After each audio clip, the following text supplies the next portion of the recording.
IB Nation, welcome to the Irish Breakdown Podcast. It is Friday, free-for-all mailbag, where we let the listeners, you all in the chat right now with us on YouTube, lead the conversations and ask as many questions as possible. Literally, before we started, we had 22 questions that were already starred. So this is our favorite show of the week. And I mean, man, I'm just looking at some of these questions earlier, Brian. Like, this is going to be a fun show, man. We have topics football related, Notre Dame related. We got questions about tacos. Tommy wants to know about aliens. Like, there's a lot of questions we're going to talk about in this show. It's a lot of great questions though in the chat, man. We appreciate you all so much. Ryan Roberts, Brian Driscoll, of course, irishbreakdown.com. And I'm just ready to get into it, man. We are in like the weird time of the year where it's like no football. We're just getting ready for the season now. And, you know, there's a lot of official visits that are coming in June, but like, it's just coaches on the road right now and everyone just anticipating the football season. So, I mean, Brian, if you're ready, man, I'm ready. Yes, let's do it. And I want to start off, Ryan. We're going to have you read most of the questions, but I'm actually going to pull one up that I'm going to start off and read first because it's a draft question, and I'm very curious to hear your answer. Quinn Kibler asks, would any of our Notre Dame players have been drafted higher if they left last year, mainly focusing on Isaiah Foskey and Jarrett Patterson, and was Brandon Joseph eligible? So like leaving from Northwestern. Yes. Brandon Joseph was eligible. I will say this, Brandon Joseph would have gotten drafted. I think he would have gotten drafted last year if he would have left from Northwestern because he wasn't as good a season as what he had in 2020, but it was still a much more productive year. And then this last year with Notre Dame, there was questions obviously about why you're sitting out, injuries, not minimal impacts, except for a couple football games. So I definitely think Brandon Joseph would have been drafted higher. Quinn, it's very interesting. The only player that I would say maybe, because I think Isaiah Foskey last year would also been an early second round pick or somewhere in the second round. So I don't think he would have been drafted much higher. Michael Mayer was always going to be pigeonholed as he wasn't even eligible last year. So it's kind of a moot point, but I mean, he would have been pigeonholed as a unathletic tight ends and blah, blah, blah. Like that stuff would have still happened last year or next year or whenever he ends up coming out, So it's just the outside perception would have stayed the same. I think the one player that may have went higher outside of Brandon Joseph I think Patterson could have went a little bit higher last year just because I think last year's class was also a little bit smaller. So like we're talking about the law of averages, right? Less players in a draft pool, more likely that you're going to get drafted a little bit higher. Like that's just kind of what the averages tell me. And I think that Jared didn't have a great year in 2022. You would have just came off the 2021 season where like you're playing good football at center. You got injured a little bit, but you're still going to be able to work through it. And then you had the other injury, obviously this year for Jared Patterson as well. So I think just the continued durability question marks, a little bit of a, average year, I guess is a way to put it for Jared Patterson. Like he wasn't bad this past year, but he wasn't great either. Like he was just fine, playing guard this year. So I actually think that he maybe would have went couple rounds higher, maybe fourth round instead of sixth round. Like that's possible, but that's really the only one that I'm looking at and say like, yeah, he probably would have went a little bit higher last year. And he'd had one less year of injuries. That's the other thing. Cause I think 2021 was really his only healthiest year that he had of his career and where he stayed healthy all year. Mayer's an interesting one. Cause I actually do think if he was eligible last year, he'd have gone higher because I think there'd have been less time to pick him apart. Like Dalton Kincaid, to me, I look at Dalton Kincaid and I say, if they had a whole nother season of film on him, they'd have picked him apart even worse than they would have Michael Mayer because he's not as good of a player as Michael Mayer. Sure. Because we see this all the time, right? The longer a guy is a high-level draft prospect, the more they pick his game apart and just find reasons to convince themselves because they're humans like us and they're not infallible and they're not – we see it all the time. How else do you convince yourself to make some of the decisions that people make in the NFL draft, right? It's because they've talked themselves into something or out of something. And I did hear that the Raiders, I did read yesterday, I think it was Peter King said that the Raiders contemplate that they tried to trade back into the first round to get Michael Mayer. Yeah. And my response is that was a great thing for Michael Mayer that it didn't happen. And I know some people won't agree with that, but he only fell 4 or 5 spots from where the Raiders would have traded up to get him. But now there's no potential for them to pick up that fifth-year option. So he's definitely going to get to his final year a year earlier because basically first-round draft picks, Ryan, correct? Like right now, they're making decisions on like that Chase Young, Jerry Jeudy class of whether they're going to pick up fifth-year options, right? Yes. Yeah. And so they can either accept them or decline them. Well, if they accept it, then you're basically under contract for 5 years. And so you're not really going into your contract year until year 5, where now Michael Mayer's going a year early. So after year 3, he's basically saying, hey, if you want to keep me long term, you better sign me now. Right. So if he's as good as he thinks he's going to be, and I think he's going to be, then he's going to get to his second contract a year faster than he's only going to be 25 when he gets there because he's only 21 years old. Right. So, yeah. So that right there, to me, I always say, if you're going to be picked like 28, or I'd just say I'd rather just kind of go 32 or 33 in this year's draft than 31 because of that right there. Especially if you're going to a place that you think is a good fit. And, I have a lot of issues with Josh McDaniels, but one thing Josh McDaniels has always been pretty good with is getting tight ends involved in the offense. And obviously Jimmy Garoppolo has always been someone that likes throwing to the tight end. So he's going to the right place. And of course they just got rid of Darren Waller. So that's just my draft criticism, Ryan. You're looking at it analytically, practically. I'm just looking at it conspiratorially. You know what I mean? Like that's the way I look at it. I just feel like one less year of picking him apart would have I think helped his draft stock a little bit. Foskey's the interesting one. That would be really fascinating to me. But wasn't last year's edge class like loaded, if I remember correctly? Yeah, it was a little overrated at the top, but it was a deep class. I mean, this year was pretty deep as well. So I mean, I feel like edge classes have just been consistently like deep edge class, and almost every year receiver. This year it wasn't a great top of the board receiver class, but it was deep. Yeah, it was still pretty deep. Had some depth to it. Yeah. The previous 3 years before this wide receiver class, though, were like historical classes, like pretty much back to back. Every year, it's like this is the best receiver class since last year. And then, I mean, if you think about it, we've over like the last 3 years, we've literally gotten Justin Jefferson, Jamar Chase, Jalen Waddle. Like it's just been wild, man. Literally, Justin Jefferson set the rookie receiving record, and that was broken the next year by Jamar Chase, which is just to put it into context how crazy the wide receiver classes have been over the last 3 years. It's been pretty insane. I mean, I think Foskey's the one for me, Brian, that would have just been like about the same either way. Like he would have went early second round probably last year as well. Like that's just where he is, right? Because he's a incredibly traitsy player, but you know that there's still work that needs to be done from a technical perspective. So that you're always going to gamble an early second round pick on that type of player.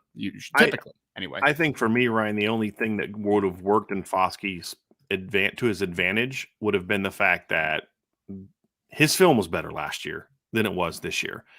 But think about who he would have been competing against with his 1 year of film last year. I mean, you have Aiden Hutchinson, you have Kayvon Thibodeau, you had Jermaine Johnson, who was coming off a great year. George Karlaftis was coming off a couple great years. I mean, so to your point, I think he would have fallen around kind of where he did. And there were some other positions that were pretty, like O-line class last year was really good. Yep. And so there was a lot more offensive linemen taken last year than this year. I'm looking at it now. I think it was something like 7, 1, 2, 3, 4, 5, 6, 7, 8. 9 offensive linemen taken last year. What was there, like 5 this year, 4 or 5 this year? And then also receiver. There was 4, 5, 6 receivers taken in the first round too. So that's part of it too. It's not always just is your position group deep, but are there other years that just have a ton of first round graded players at another position that might be a premium position that might cause you to bump down too, especially if you're in a year where there's a deep draft class. So those are always the fun, fascinating aspects of looking at drafts is like, well, this guy went 21 this year, but let's be honest, if he was in last year's draft, he's going 12 or 40, depending on which way you go.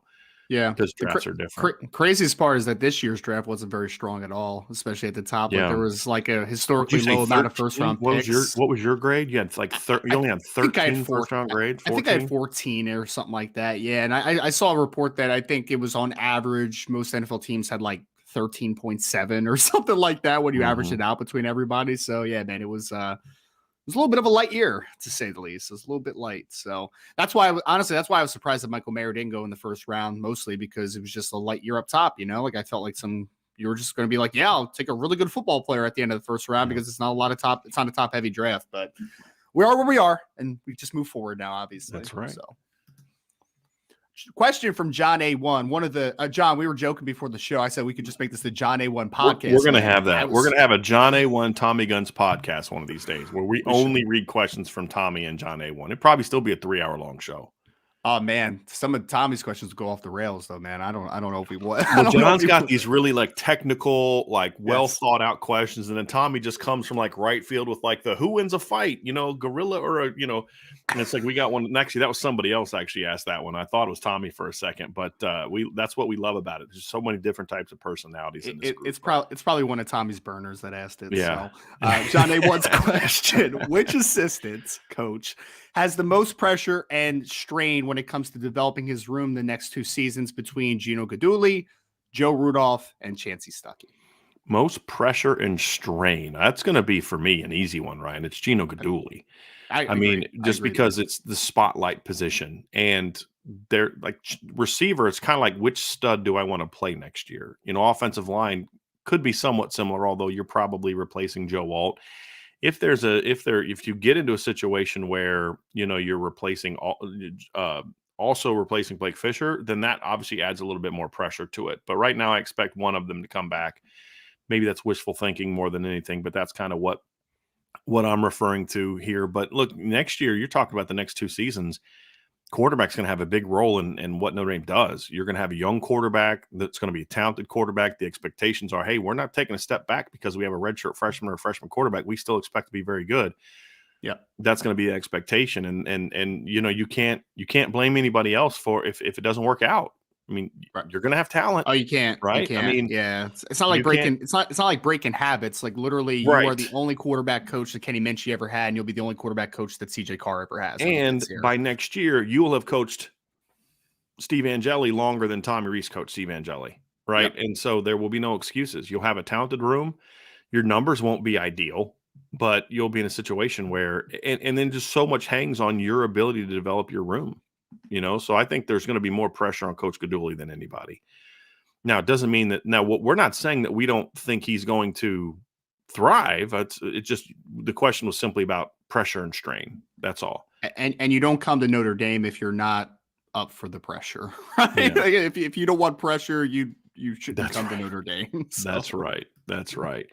Here's a draft question, Ryan. So I'm going to read this one, and it's a super chat from Tyler Evans. Tyler, thank you very much for the super chat. And Tyler asks, what day 3 quarterback got overdrafted? Just for those who are not draft nicks, day 3 is essentially rounds 4 through 7 is where that is. So there were, 5, 6, 7, 8, 9 quarterbacks drafted on day 3.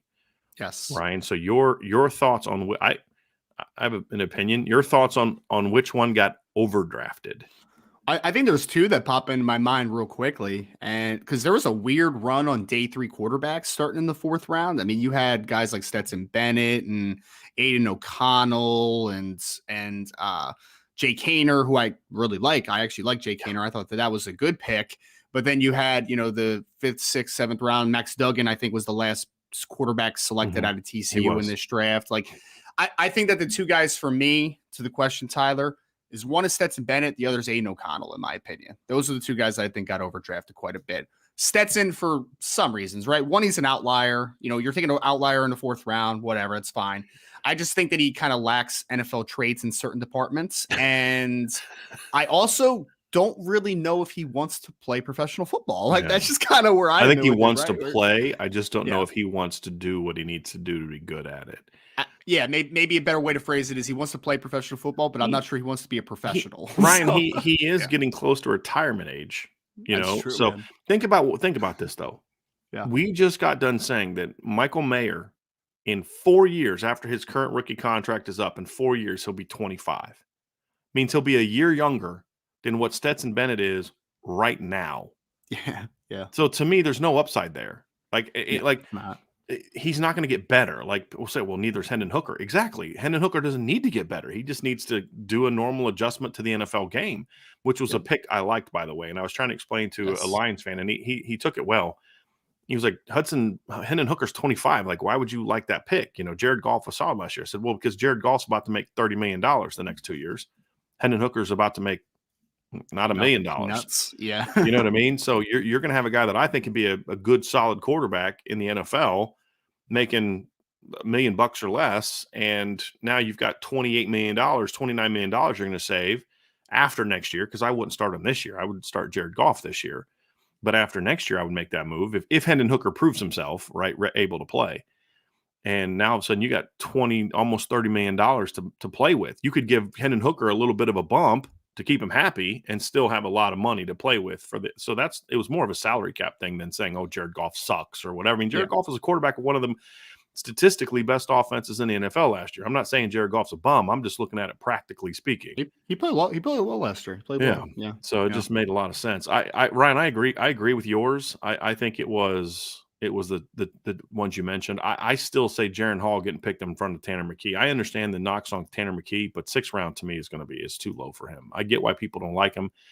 I'll tell you what I thought was the quarterback steal pick of the draft is the New Orleans Saints getting Jake Haener in round 4. The only thing he lacks from an NFL standpoint, in my opinion, is size. But you know who else lacks size? The number 1 overall pick. They're not that much different size-wise. Oh, I love Jake Haener. I actually completely changed my answer, actually, because I think that both those guys were reaches. I said Sean Clifford getting picked in the 5th round was absolutely atrocious. Sean Clifford getting picked would have been to me. I forgot about that one. But especially in the 5th round. I think he got picked before Jaron Hall. He got picked before Jaron Hall and Tanner McKee. You are correct. You are. He only got picked 9 spots behind Dorian Thompson-Robinson, which I thought was a nice pick for them. He's a really sharp kid. He's going to have in my opinion, he's going to have a very Tyrod Taylor type of career. Not start as much as Tyrod did, but like a very long, because he's everything I've ever heard about him, high character, really smart, a guy that I think is going to have a very long career as a backup quarterback. And if he has to be a spot starter here and there, he can get you out of a ball game. I don't think he's an NFL starter, but I think he's a guy that would be a prototypical backup quarterback for a long time that has a lot of value for your franchise. Yeah, I was good with DTR. I was very good with Jake Haener getting selected on day 3. I'm fine with Tanner McKee from a talent perspective. The only thing I didn't like about the Tanner McKee pick was it's kind of a weird fit with the Philadelphia Eagles because their offense is going to be very different from when Jalen Hurts is taking snaps to when Tanner McKee is going to take snaps. Like, isn't Ian Book still there too? Stuff. Yes. And Ian Book is a very similar style to Jalen Hurts. I'm not saying he's nearly as good, but like Ian Book can run around and you can run similar offense to them. Exactly. Like Dorian Thompson-Robinson to the Philadelphia Eagles would have been a pick where I'd been like, that makes a lot of sense. That makes a lot of sense. Yeah. Yep. Which is why it made sense for the Browns because he can run an offense similar to what you're going to run with Deshaun Watson, in my opinion. Even Jaron Hall would have made okay sense for me for the Eagles. Like, I mean, he's not going to run quarterback run game a ton, but like he can extend a little bit. He can move a little bit. Like that would have made some sense. But yeah, the McKee to Philly fit offensively was just kind of an odd one to me. I'm like, I don't know about that one, man. Not sure. I really felt the Raiders needed to get a quarterback in this draft class. I do because their starting quarterback has injuries. I just didn't think Aiden O'Connell was the direction they should have gone. I was hearing that Aiden O'Connell was going to go late day 3, like 6th or 7th round. I was just surprised that he went that early, to be honest, because I don't dislike Aiden, but like he's not a toolsy kid. He was a really nice college quarterback. Yes. Right. In a good system, but not an NFL guy, in my opinion. Yeah. All right, here we go, Ryan. Let's get back at it. A super chat from Rob Osgood. Rob, thank you so much. If you were the coach, what defense would you run this year? And if the type of recruits in the past 2 classes, what type would you move towards to, if at all? IB boards rock. Thank you, Rob. Thank you for that. Yes, thank you very much, Rob.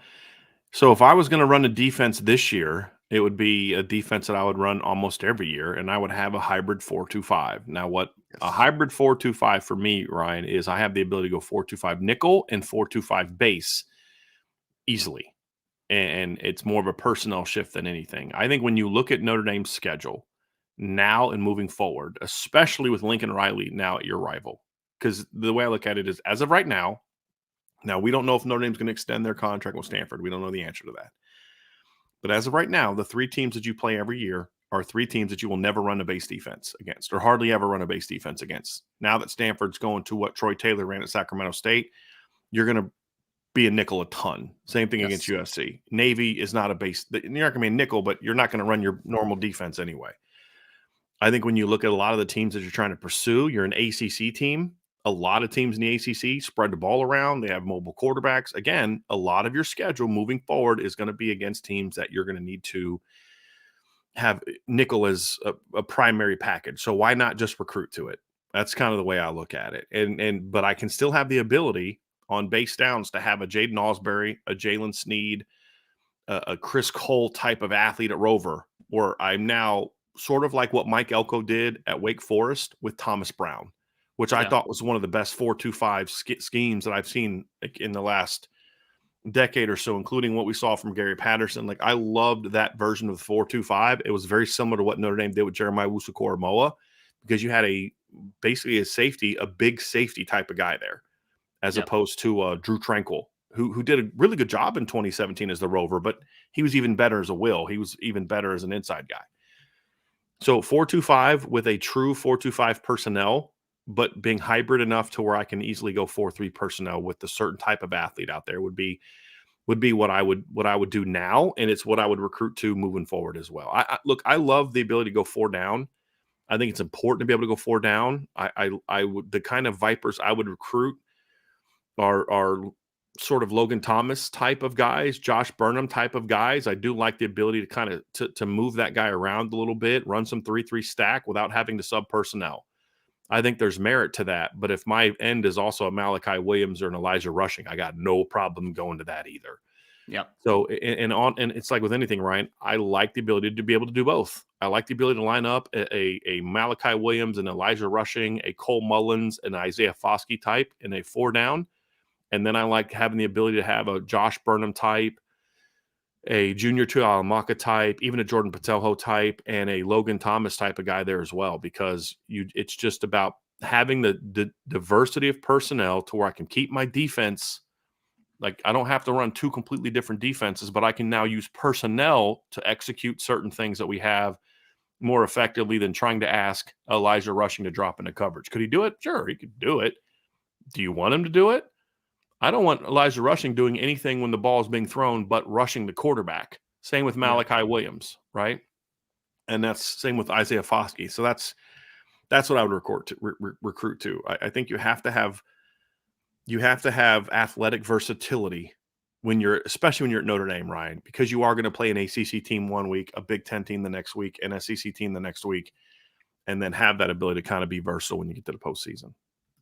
I've always been a 4-2-5 guy. Gary Patterson was my guy growing up. I remember back in high school, I used to watch like just coaching clinics of him teaching the 4-2-5. And, he was very unique with how he did it, right? Because it was basically 3 safety looks a ton, a lot of umbrella coverage. There was the versatility that his defense could play with is something that I think he was way before his time, because now you're seeing every team, NFL and college, basically running some form of the 4-2-5 in some instance, right? Like you're running that because it's so, to your point, Brian, you can be diverse with it. Like, it's so easy to be interchangeable between a nickel base. Like, it's just so easy to be able to basically format different looks defensively, which is just really, I think that's the way you need to go. The only thing I would add, because I agree with you in that sense, and I've always been a 4-2-5 guy, I also think that what you have defensively,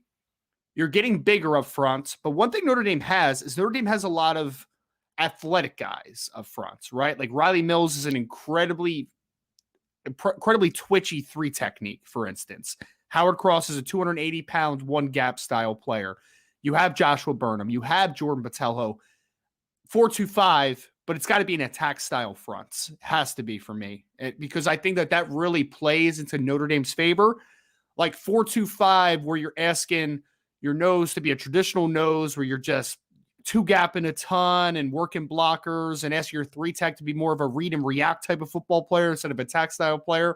I just don't think that really plays into Notre Dame's favor moving forward. Like, you're getting athleticism up front.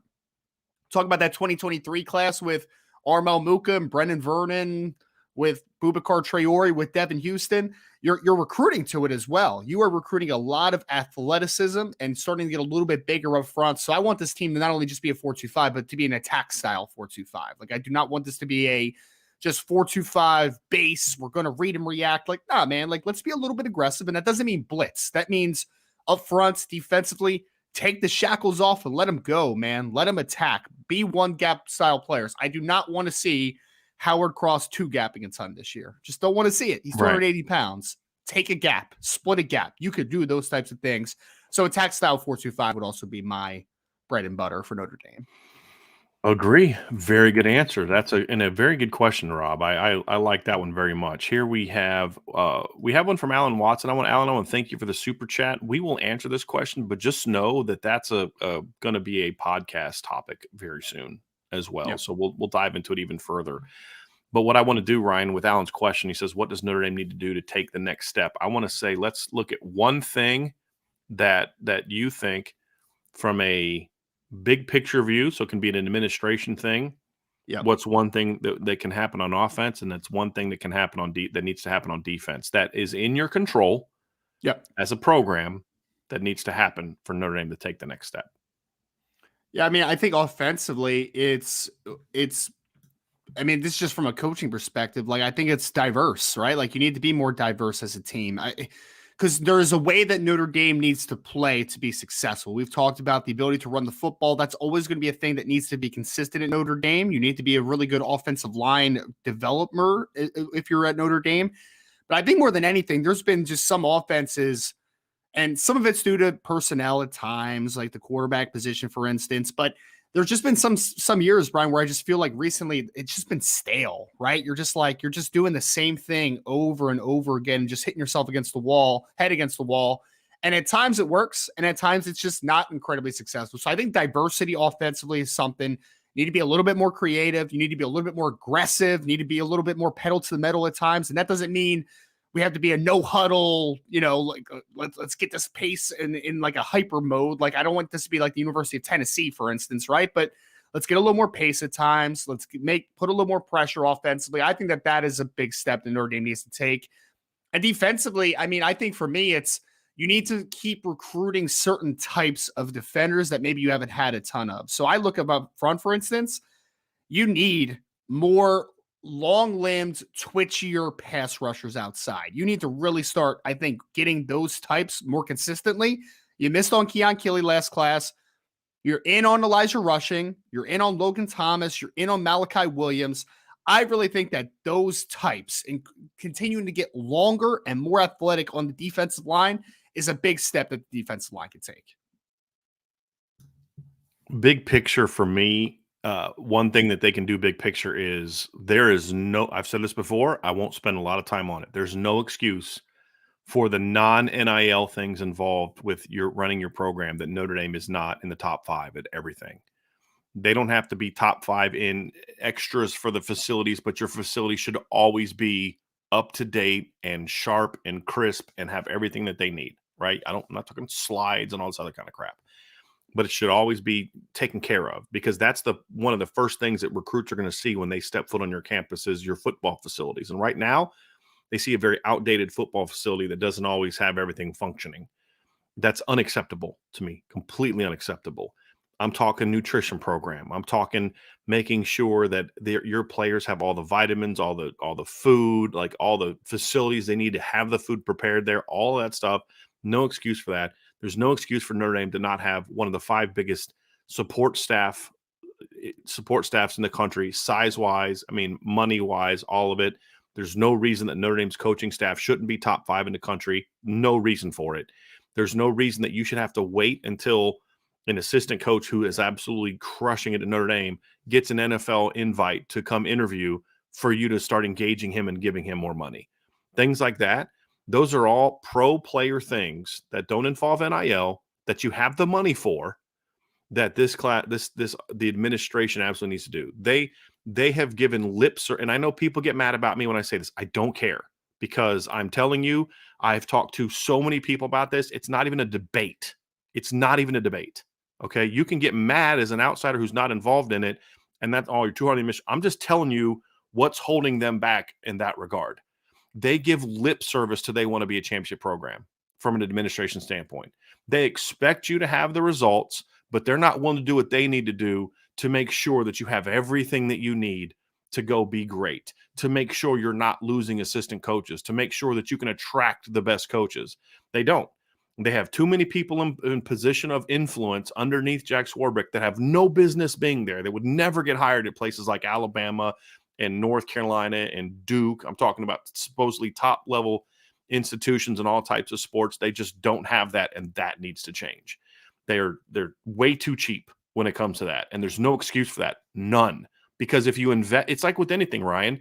If I invested money I didn't have into hiring that guy right there, and the result has been the return on my investment has been beyond what I invested in the risk that I took. That's what you do. Because if you spend the money on something that you think is valuable, that you know will bring success, the return on that investment is going to be through the roof.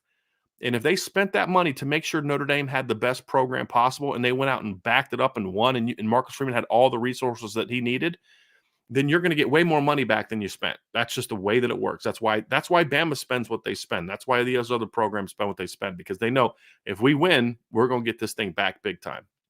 So to me, administration needs to do things like that. Offensively, Ryan, I think you nailed it. Being able to change pace, being more aggressive, making it a more attractive. Part of the way you can recruit better on offense is make your offense more attractive to the best athletes.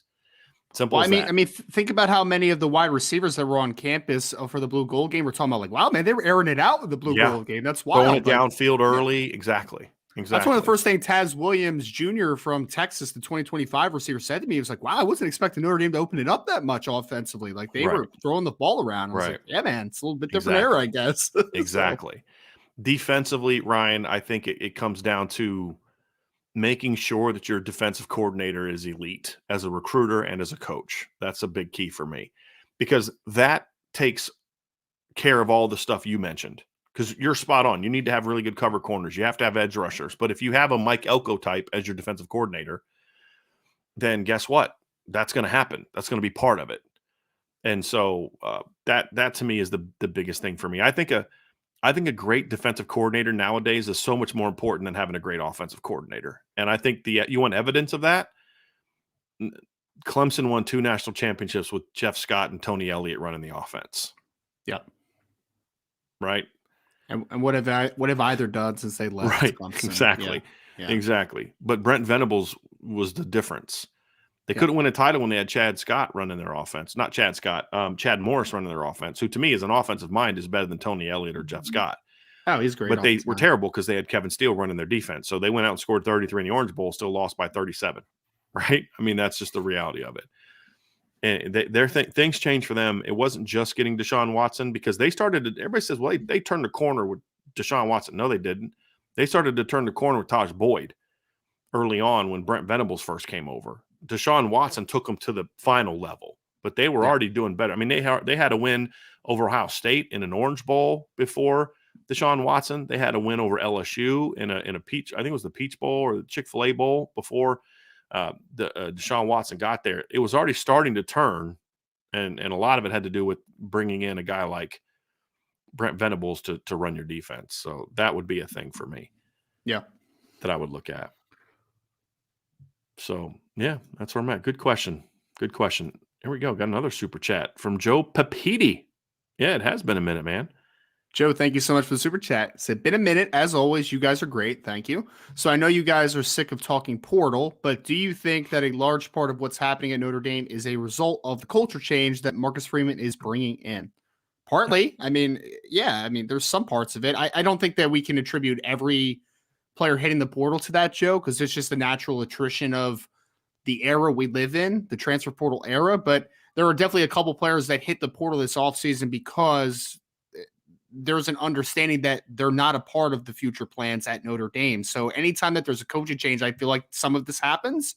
And I think that some of it needs to happen, right? Like you can't just pretend everything's sunshine and rainbows. You have to be real with yourself when you're really trying to elicit change. And I think that Coach Freeman had a lot of real conversations with kids about the future of Notre Dame football and buying in, and if you're not going to be a part of this program. And even if you do buy in, maybe there's just a different way that we can go in certain situations. So I wouldn't attribute every move to that, but I do think that there is an element of that for some of the moves this offseason that Marcus Freeman is putting his imprint on the program. And if you don't get with what the mission is here, then you're not a part of the future prospects of getting Notre Dame back to that point that you want to get them back to. So yeah, I think it's part not of it. Just that, Ryan. It's also the fact that there's legitimate competition now. Like, let's be honest, in the past, there's no way the Lorenzo Styles isn't the starting X going into the spring practices. No way. None. Because he was older. And that was different this year. First day of practice, Tobias Merriweather's out at X, not Lorenzo Styles. And so there's a much greater push for competition. Combine that with the era that we live in, guys are going to leave. It's just the reality of it. So, yeah, it's a culture change, Ryan, but like you said, but also combined with the new world of college football we live in, which you mentioned. But I think the competition piece is the biggest driver for me. That's the biggest thing for me that factored into it is, because, look, I don't think Brian Kelly goes out and gets Sam Hartman. I don't. Not if he's still here, not if he's still at Notre Dame. I think he said, hey, Tyler's our guy. Let's roll with Tyler. We love Drew. Let's just, we'll be fine. I don't think he would have, because they had to go get Jack Cohn. I mean, literally, you had a redshirt freshman, Drew Pine, and a true freshman, Tyler Buckner, and that was it. That was it. That's all you had.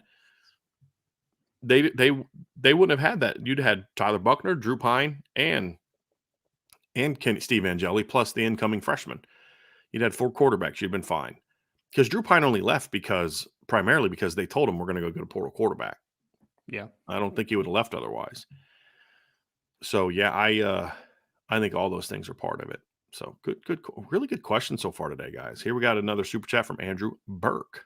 Andrew, thank you so much. Says, what specific statistic, either offensively or defensively, will be most indicative of Notre Dame's success this year or that lack thereof? That's a very interesting question.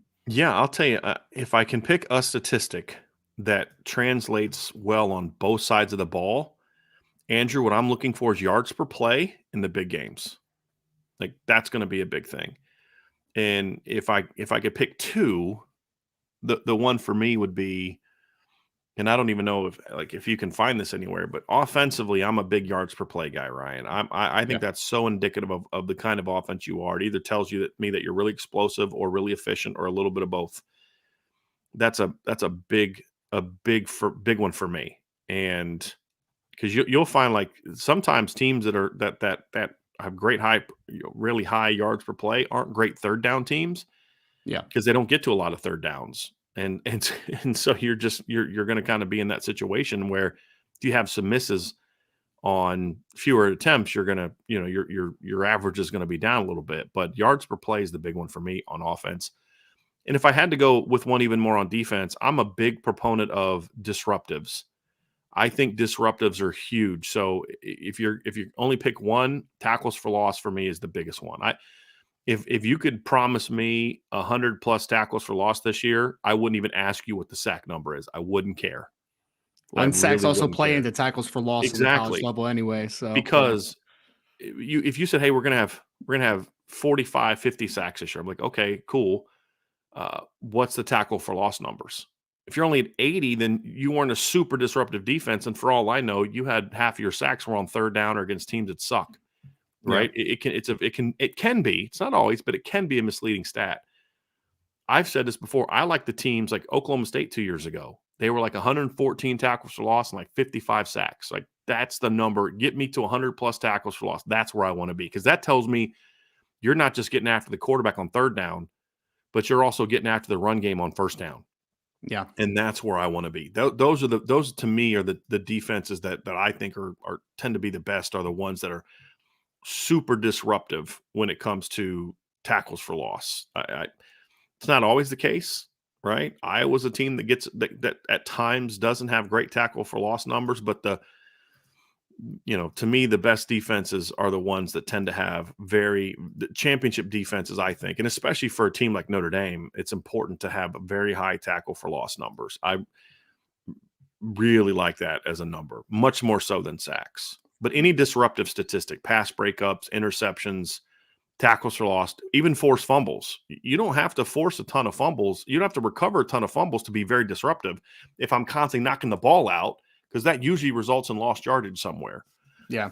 And you have more And chances to create a turnover too if you're getting the ball out. So, yeah. right.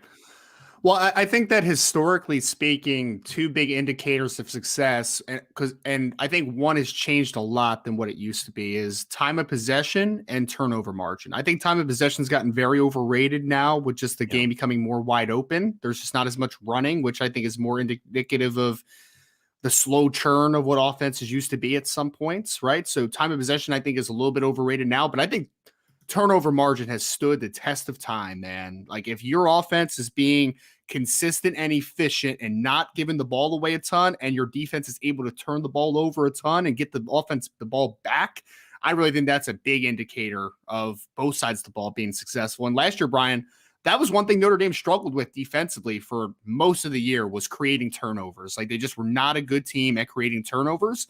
And I think that hurts them a little bit, right? Like that's just more possessions that have a chance of being successful when you're not forcing turnovers as much. So I think turnover margin for me is one that I think that one's always going to stand the test of time, man. I really do. Like there's going to be some, like I said, with like time of possession that are going to change as a little bit as far as like the absolute importance. But if you are not turning the ball over a ton offensively and you are forcing a lot of turnovers on the defensive side of the football, you're probably going to be a pretty dang good football team, man. Like that's kind of the baseline for me on that one. So I think turnover margin for me, Andrew, is one that like consistently, no matter what area you're looking at, whether we're talking about, playing in the 60s, 70s, 80s, 90s into the 2000s, turnover margin is a big indicator of success, in my opinion. You know what's interesting, Ryan, is we're seeing, I don't necessarily disagree with you. What I would say is we're seeing a lot more outliers in recent history than we have in the past, especially like Georgia's an ultimate outlier. But you also saw like Clemson 2016 was an outlier. This past year, Georgia ranked in the 60s in turnover margin. They ranked 62nd, not because they turned the ball over a ton, because they didn't force a lot of turnovers. And so if you look at Georgia this year, they ranked, let me find it here. They ranked 57th in turnovers forced, right? But they also ranked 48th in turnovers lost, right? Now, again, part of that's because they played 2 extra games in most teams, right? With the turnovers lost.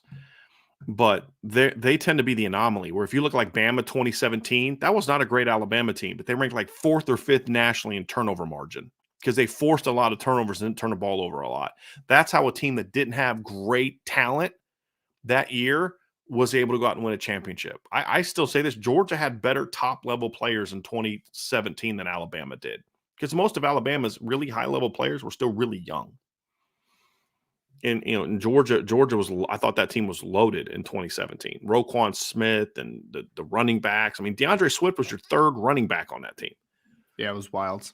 But I think, to your point, the outlier. This is why I think people need to not always look at the national champion as the outlier to what you need to do, because usually a team like that, Ryan, can have that funky type of dynamic where you have a roster that has 25 players that get picked over 2 years. So we can get away with things that you can't get away with. Right. I think, to your point, though, I think that what I would argue about your point is, I think that's a greater indication of, if you are a team that's going to have sustained success, then turnover margin is something that you take a lot of pride in. We're very disruptive and we protect the football. Yep. As long as you don't go so far to where you then become afraid to take any risks. Sure. And I think that's where Notre Dame kind of got to at times under Brian Kelly, was they were so averse to mistakes that they just wouldn't take any chances. Like that was a big problem for Ian Book. He was so afraid to make a mistake, he just wouldn't make throws. He would be paralyzed when it comes, mentally paralyzed from making certain throws, because there's a chance it might get picked off. Like I remember when I thought he was playing pretty well against Duke early, and then he throws that pick, and he was like never the same guy. Like he was coming out like throwing. I think he had was it Tommy Tremble? He had somebody like in triple coverage. I'm like, that's just not a throw that Ian Book normally makes. I'm like, this is fun to watch. And then he makes that dumb throw where he gets picked off against Duke, sails the ball on a crossing route, gets picked off, and he went right back to the way he was before. And it's just like, man, you can't be that way. Like one thing I love about Sam Hartman is he'll go out and have some games. You're like, oh, buddy, like what the heck are you thinking? But then he comes out the next game and he's still gunslinging. He's still going out there and just, okay, I had a crap game last week, but I'm not going to be afraid to turn the ball over this week. I'm still going to go play my game, right? He's very comfortable in his own skin. He goes out and in 2-game stretch against Louisville and NC State, both losses, he throws 6 interceptions. It was half of his interceptions last year. And then he goes out the next 2 games and he throws for 320 yards and 4 touchdowns against North Carolina. And then he goes out the next week and throws for 331 yards and 4 touchdowns against Syracuse. He goes out the next game, throws for 300 yards and 347 yards and 3 touchdowns against Duke. It didn't get in his head. And now you want to eliminate some of those mistakes because some of the throws he had were balls you want back, but you don't want a kid that's just going to be so afraid to make a mistake that he just won't even, because then you don't make plays. That was like, do you remember Matt Corral that one year where he threw 8 interceptions in like a 2-game span or something like that? Yeah. It was wild, man. It was really bad. It was really bad. It was. But he only threw like 2 interceptions in the other games that year. Right. It was like the weirdest stat line ever, Matt Corral. Very weird. Very weird. All right, we got another super chat here from Connor Grant. Connor says, if you could guarantee one position group at Notre Dame was a top 5 group, which group would you choose? Offensive line for me, Connor. Like that one's the one that you have arguably the best left tackle in college football, if not the second best left tackle in college football. Like it's a great argument. You have a really good starting right tackle in Blake Fisher, and you have a really good center. I've talked about this all the time this offseason so far. That's the 3 most important positions on an offensive line, and you have a plus starter coming back, and in some cases a plus starter coming back in a Joe Alt, right? So having those guys back on top of having talent at guard that's going to be filling in, I feel like the offensive line is one spot where I'm like, yep, that position is going to be really good, barring some injury setbacks or whatnot. I like the line part, but I'm going defensive line. If Notre Dame has a top 5 defensive line this year, Notre Dame's going to be really hard to beat. Because even if the offensive line's like the 8th best offensive line. Oh, I thought I was predicting which one will be an offense of top 5. Is this what we would pick to be? He says if you could guarantee one position group at Notre Dame was a top 5 group, which would it be? Oh, okay. That completely changes mine. Mine would also be defensive line then if I could pick one. Yeah, gotcha. You stole my answer. I just come up with this great answer. I thought he was asking which one am I most confident in. You went this long rant about offensive line, then you realized how bad it was when I said I just misread Connor's question. I thought he was asking me which one am I most confident in that is going to be a top 5 line. If I could guarantee one group was a top 5 group, it's defensive line. Because like if you're top 7, 8 everywhere else, but I'm top 5 defensive line, I'm going to be really good. If your linebacking core is the 15th best linebacking core in the country, but your D line's top 5, you're going to be really good. You're going to be really good. That would be the one I would go with. So, and I'm glad it took me a half a sentence to get Ryan to come around to my. I'm kidding. Relax. It took you half a second for me to learn how to read. If anything, that's all that happened there. Unfortunately, it was not a job requirement when I hired you. So, really, reading's not a part of the job. No. As long as you can write, it would make the job difficult though if I wasn't able to read. So. It would. We got another super chat from Wicked Bronco Productions. Wicked Bronco Productions says, "Thank you for the super chat, by the way. Am I wrong to think Sam Hartman is the best quarterback we have had since Brady Quinn and could be the best ever?" Whoa, Notre Dame quarterback has never had 40 passing touchdowns. Hashtag Sam Hartman for Heisman. Well, if you're going to talk about production, there's an opportunity for him to do that, especially if Notre Dame plays extra games. I mean, I'm trying to think the year Brady Quinn threw for 3,900 yards in 2012 or 2005, right? We played 12 games that year because they played 11 games in the regular season and they played the postseason game. Well, if Brady Quinn plays the same number of games in a season that they do now, 12 regular season and postseason, unless the team that they played against in that extra game held him to less than 81 yards passing, he'd had 4,000 yards this year. So just Sam Hartman could throw for 4,000 yards this year and have fewer yards per game than what Brady Quinn had. So that's part of it. But best ever, I mean, best since Brady. Look, guys, Jimmy Clausen was real. I know people don't like him. Jimmy Clausen was amazing in 2009. Amazing. If you put Jimmy Clausen on that 2000, we talk about teams that can win a title. Put Jimmy Clausen on the 2017 Notre Dame football team. Put Jimmy Clausen on the 2018 Notre Dame football team. Put Jimmy Clausen on the 2015 Notre Dame football team. And one of those teams is getting a ring. And I know he wasn't a leader, but you wouldn't have needed him to be because you had all those other guys that were leaders, right?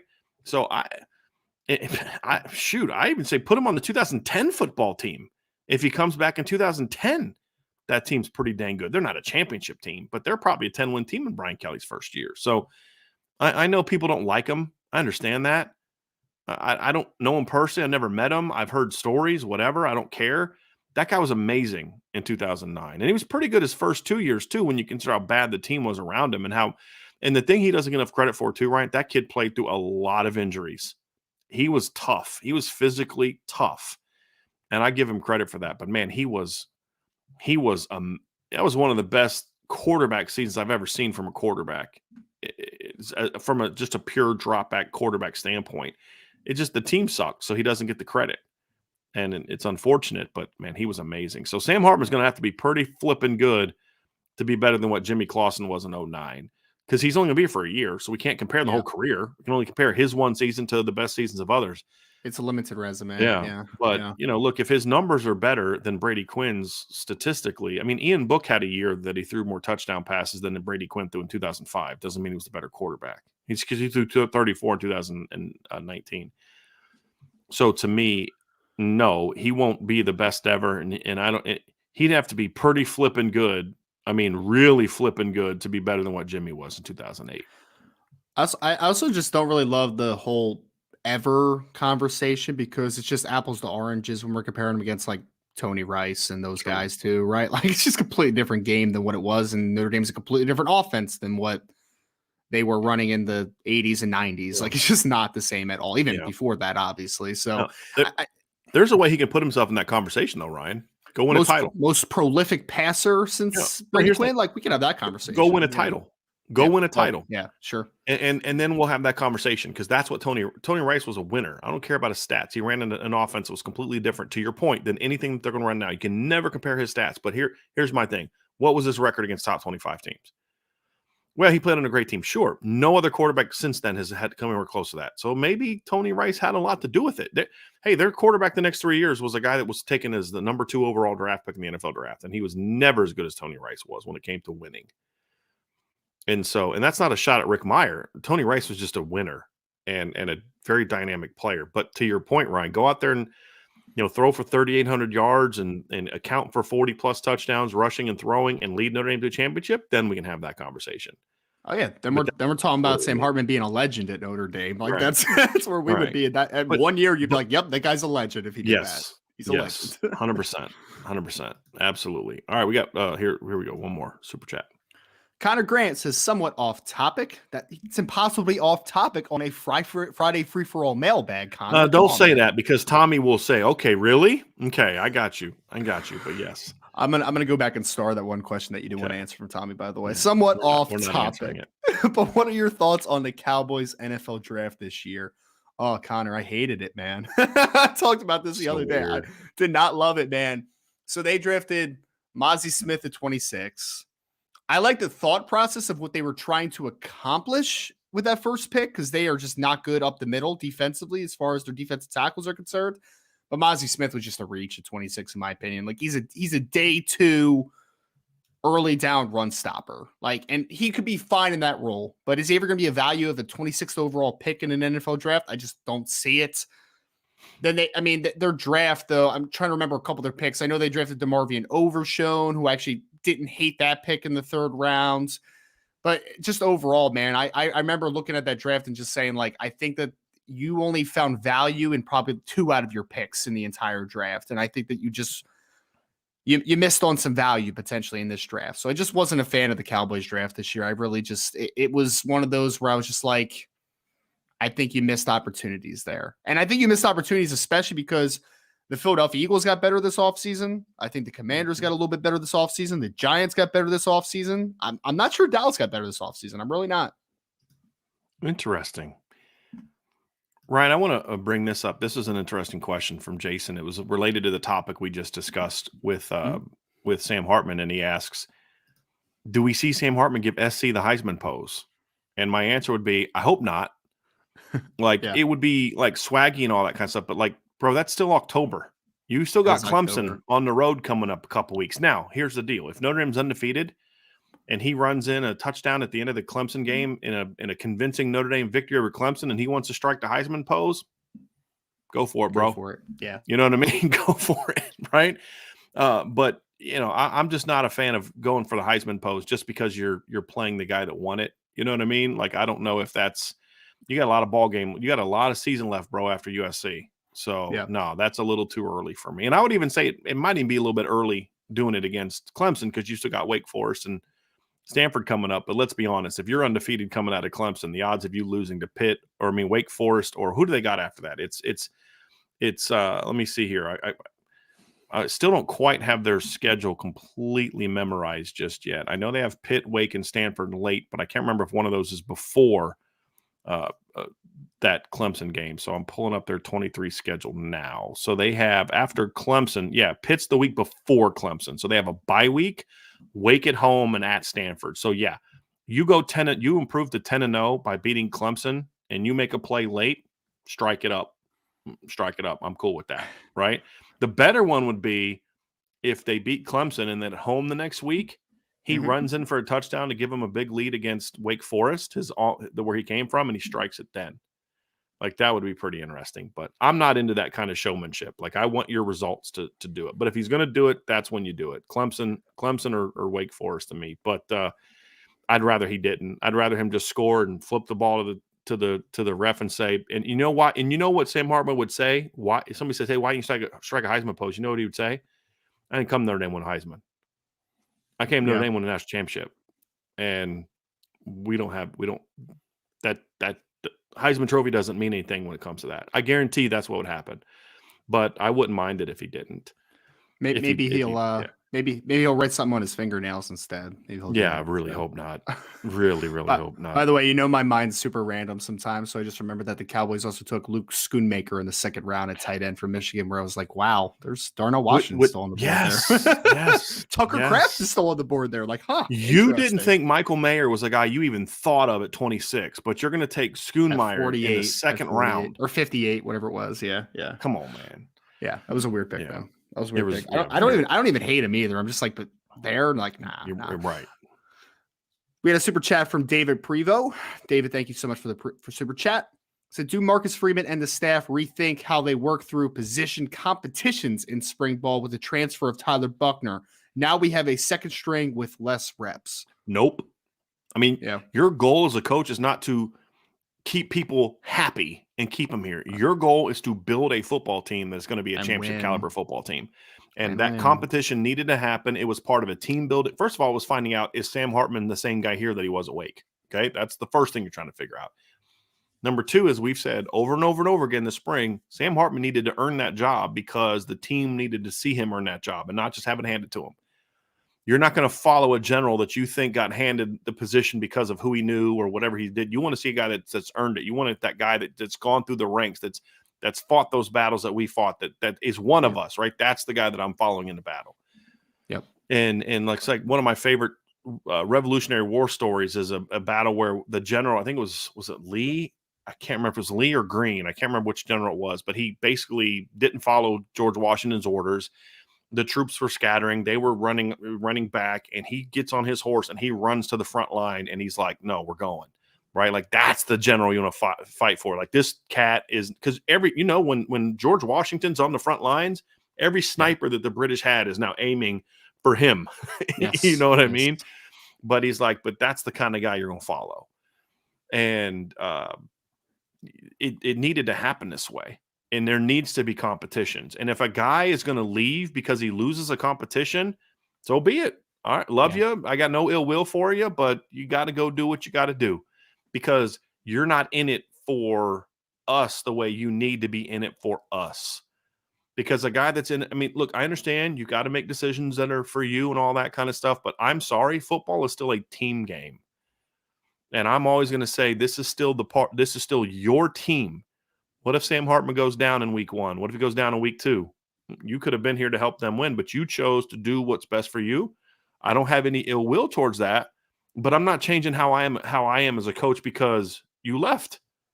I'm just Well, not. my question also would be like, what would the process change look like? Because if you told Tyler Buckner like it's not an open competition, then what would he have stayed regardless? Like, I just don't know exactly what change you would have Yeah. had that would have I'd be elicited very some curious, David. change. Yeah, I'd be very curious to hear Yeah, David say that. I would think that yeah, maybe, maybe it'd be a thing where maybe Tyler got a little bit more reps in the spring, or maybe it's a situation where, I mean, I don't know what they could have done. They said it was an open competition. We hear all these yeah, people talking about how Tyler Buckner's out playing Sam Hartman and all this other kind of stuff. And at the end of the day, I got to do what I got to do to build my football team that's going to go out there and win football games. And doing things to make sure that people stay yeah. is not the way to go. It's I, just, I I think the it's only not the way way to to have go. made Tyler Buckner stay is if you named him the starter, right? Like, I mean, what would have been the Probably. other like? Yeah, you know what I Yeah. mean? Like, I don't I know. mean, after the blue gold game, when it was obvious to everyone that Sam Hartman's going to be the guy, Marcus Yeah, Freeman still said, "No, it's we got open. it. We got a competition." Yeah, And so but Tyler's also a smart kid. He knew, yeah, he saw the writing on the wall, and not because of anything the coaches have done, because he watched Sam Hartman in practice, right? And from what I'm told, they still have a very good relationship. Again, I have no ill will towards Tyler, and I don't agree with the decision. I don't like it. I don't like the open portal process. I don't like any of it. You want to leave right away and go transfer right away and play right away? Fine, stay and get your degree. That should be the path to doing that. But I'm just not changing I'm not changing anything I did to make Logan Diggs more happy, or Lorenzo Styles more happy, or Prince Collie more happy, or Tyler Buckner more happy, or to keep him here. They don't yeah. want to be here if they're not the starter. That's fine. No disrespect intended, but I'm not changing what I'm doing to do that. You go be the starter somewhere else. Right. We're going to go try to win a championship. That's what we're going to do. Have, And that's what I want to. Yeah, Brian, that's where I'd be. have you ever seen the movie The Patriot? Oh, of course. Okay. Of Yeah, course. when you were telling the general story, I was just got Yeah. Mel Gibson in my mind, like hold Yeah. the line, Yeah. hold Takes the flag and runs to the front. Yeah. yeah, Oh, yeah. yeah, Oh, yeah. yeah. It's a great movie. I'm That's one of just my happy dad's that you've favorite seen that one. movies. Oh Well, yeah. see, me and your dad probably have a lot more in common. I'm probably closer to Yes. him in age than I am to you, I believe, as well. How old's your dad? My dad is 60. We're about this. I'm like literally like right in the middle, Right in the middle. between the Yeah. two of you, like Yeah. exactly in the middle. Yeah. Yeah, it's a phenomenal movie.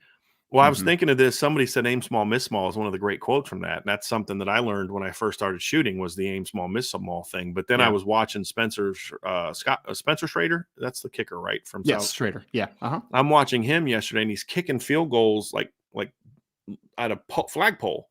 He's trying to hit the pole, and I'm thinking that's brilliant. That's Like brilliant. it's the same. I mean, it's the philosophy is, if my aim is like really small, it's just a flagpole. It's that aim small, miss small type of thing. Yep. Find that little small, as opposed to let me try and shoot for this big old wide open. It's find a really small part that I'm trying to get the ball to. I was like, yeah, man. But it made me think of the Patriot, because every time I Yeah. think of aim small, miss small, which is advice I've used at the range to give advice to people that I'm working with at the range, and say that to Angela all the time and some other people I've gone with. Aim small, miss small. Don't just see the big square target and shoot at it randomly.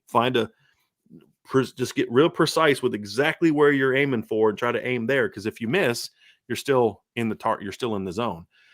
But yeah. Mel Gibson had so good. many good battle scenes in his movie career. He's been So in a many ton good of great ones. movies. He really has. He But that has. was a great movie, in my opinion. Big fan of The Patriot. And you know me, Ryan. There's a lot of reasons why that was one of my favorite movies. Yeah. Next question, which is a super chat from Wicked Bronco Productions. Thank you again. Appreciate it very much. Since Brian is my fellow Broncos bro, off the topic, but do you think Russell Wilson gets better this year? He better not make Mike McGlinchey look bad. LOL. #Judy season. I mean, he can't get worse, right? I mean, could he be He's pretty worse bad than he was last yeah. year? I mean, no, I think he'll be better.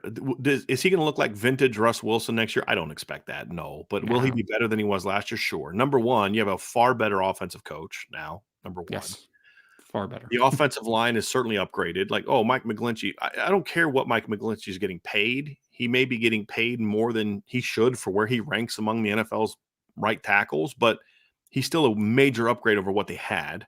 Yeah. Then Powers is an upgrade. Your young centers that are in competition are all going to be a year older. You've got a lot of weapons to throw to. and hopefully Cortland Sutton can finally be healthy. Love Javonte Yes. Williams as a young running back. They got Samaje Perine and I forget who the other guy they signed is kind of depth at running back. So I think they're going to be fine there. And you're going to have a good coach. And this coach has come in and kind of gotten rid of a lot of the stuff that was going on that made Russell a very unpopular locker room figure. He's pretty much just gotten that. You're not going to have your own office, bro. Your office is down there. Private quarterback coach in the Right. building. No, I don't know who the heck that guy is, but he ain't coming here. He doesn't work for us. Right. Yes, So I think a lot of that stuff is going to, do I think Russell did it because he was trying to be a jerk? No. Do I think Russell has gotten a little bit too big time for himself? Yes, I do think he's gotten a little bit too At big times. time. And I think that this is something he needs a coach to kind of bring him down. And I think he's going to receive that well. And his teammates are going to receive that well. And that's going to help him too. I mean, if you look at the way he finished the season pretty well. A couple of his last games I thought were pretty good. I'm going to have to go look at them because, again, I don't watch a lot of NFL football.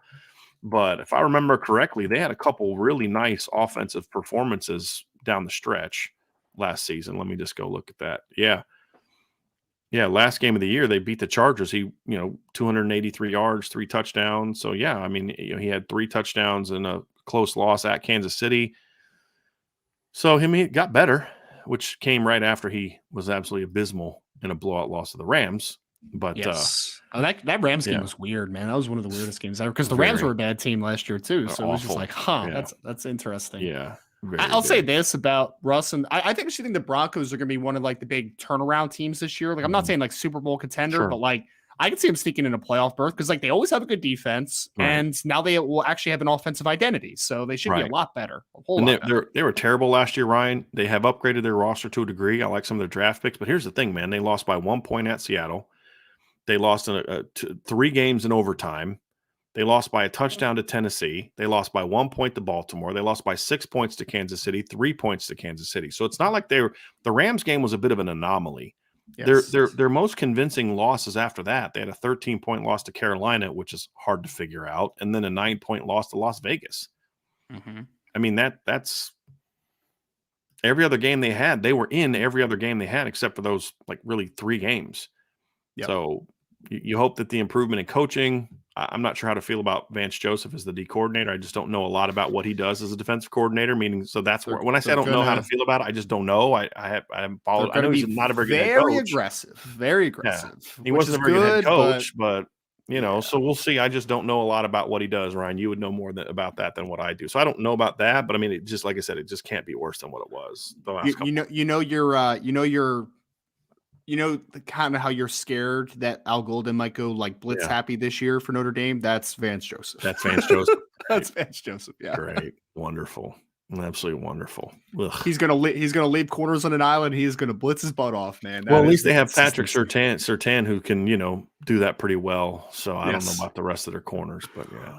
Another super chat from Wicked Broncos Production. Thank you so much. Again, also got to love the draft picks we got, Brian. We had they had Drew Sanders from Arkansas, best linebacker in my opinion in the 3rd round, and Marvin Mims to replace KJ Hamler. I really like. More importantly, does Sam Hartman paint his nails? FUSC. He better not. Because here's my thing: if something's classless when it's done to your team, it's classless when you do it to someone else. Yeah, you can't reciprocate it. No. Like 2 wrongs don't make a right. No, I'm not into that. Right? I mean, yeah. I would hope that he wouldn't do that.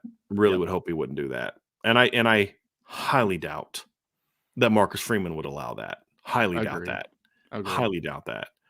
He's got way too much class. I mean, a good coach is not Nick Saban would never allow that, in my opinion. Yeah, Kirby Smart would never allow that. In my opinion. Marcus Freeman strikes me as like if he saw it in like warm-ups and stuff that he had the thing on, he'd be like, dude, you better go back to the locker room right now and scrub that off. Like, get out. No, absolutely not. Oh, it won't come off. Hey, call my wife. Tell her to bring her nail polish down here because we're painting. You're gonna have fingernail polish on your nails. For this looks like you're wearing gloves for the first time in your career, sir. You're not taking them off. Yeah, it just to me, it's one of the many reasons why I don't like Lincoln Riley. Caleb Williams is a sophomore. He's probably 19 years old last year, right? I mean, it was a dumb, immature thing to do. But at some point in time, he's wrong. No doubt. I'm not one of those people that like takes blame off of a 19-year-old. 19-year-old should be smart enough to know that, especially when you hear all the things you hear about who Caleb Williams is and you hear all these mature things about him. He's giving his NIL money to this charity and helping his teammates out and you're all these great things about him. And then he does that. And you're like, that was just stupid and immature. And there's more people that are going to talk about that than all the philanthropic things that you're doing that are amazing for a kid that's your age. You're using your name and actually to winning make the a football difference. game. Like, yes. It's just, using his platform to do good for society. I love that kind of stuff. But then you ruined it all in a lot of people's minds because you put F Notre Dame and F Utah on there. And if you're going to do that, you better freaking win. You better not go get your butt kicked in the Pac-12 title game when you do that. But at the end of the day, where's your freaking grown-up head coach? Right. Where is he? Lincoln Riley's with the quarterbacks almost all pregame. You're telling me he didn't see that? Shut up. Yes, you did. But you're just as much of it. You're a child. And that's one of the reasons I don't like Lincoln Riley. I think he's very immature. And I have a hard time rooting for him because he's more of a, we're going to do whatever we need to do to win. We'll lie, we'll cheat, we'll steal, we'll do all of that to win. And I have no respect for that. That's one of those times where, yes, Caleb was going to do something because in Caleb's mind, it's motivating him. It's something he's doing to motivate himself. I don't think he was thinking like, I'm going to disrespect them. I think it was, this is going to motivate me to go beat my rival. Right. You know? Like he wasn't trying to humiliate them. I don't think so. I don't think he was trying to be a clown. I think he just was, that's something you do to, motivate yourself, I think, because it's so out of character with everything else we hear about Caleb Williams as a young man. It just was so out of character of that. Yeah. At what point does your head coach and the adult in the room step in and say, "Nah, man, I know what you're trying to do, but we ain't doing that. No, bud. Right. We're not doing that." And then you allow him to do it the next week. That tells me you didn't even go in after the fact. If you were to say for a second, let's just give Lincoln Riley the benefit of the doubt, and he didn't know he was doing it until I know that you knew that the next week, and you still let him go do it against Utah, which tells me you had no problem with it, which makes you the clown, not him. You're the clown.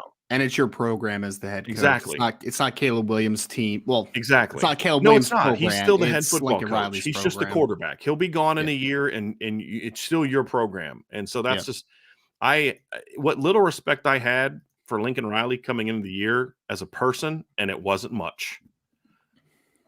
It's all gone now. I mean, all gone at this point in time. I have zero respect for that man. None at all.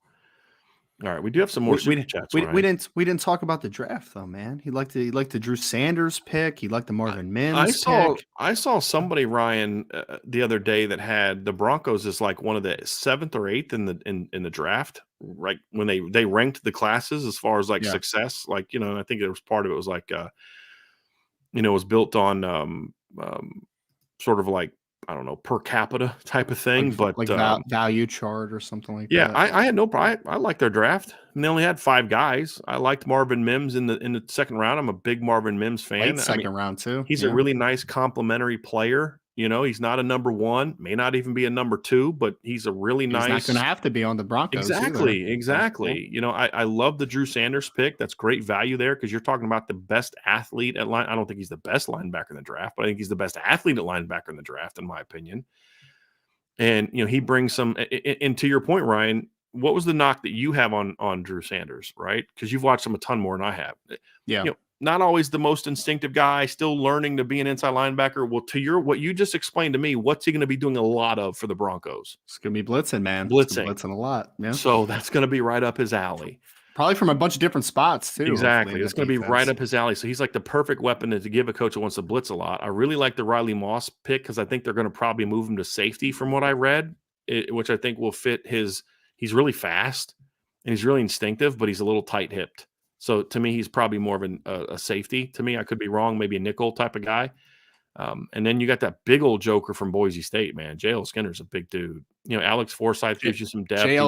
J.L. Skinner was one of the biggest values of the draft because that kid was going to go top 3 rounds, but then the medicals hit him this offseason and he just fell in the draft. So he's a good player, man. Yeah. He's like, 6'4", 210-pound safety? He's basically the same size as Hamilton, a little bit skinnier, but basically the same size. They didn't add a lot, and Alex Forsythe probably is not going to make the team.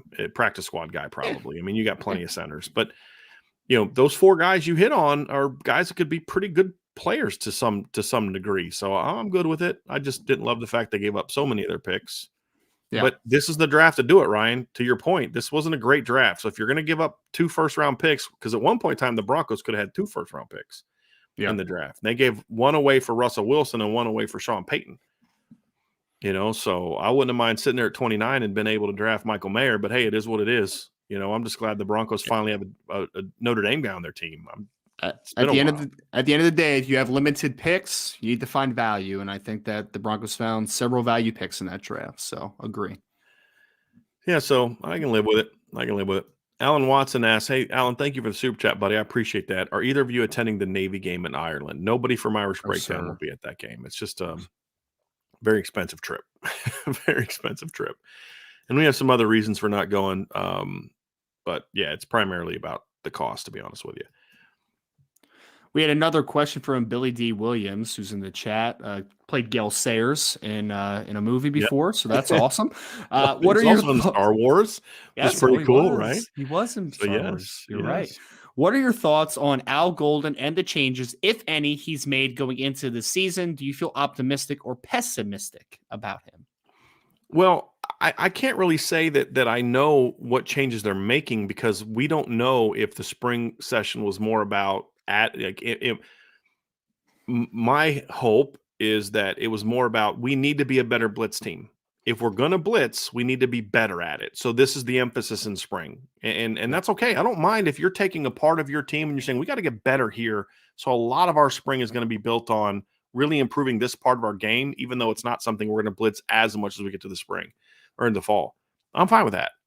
Totally fine with that. And that would be smart.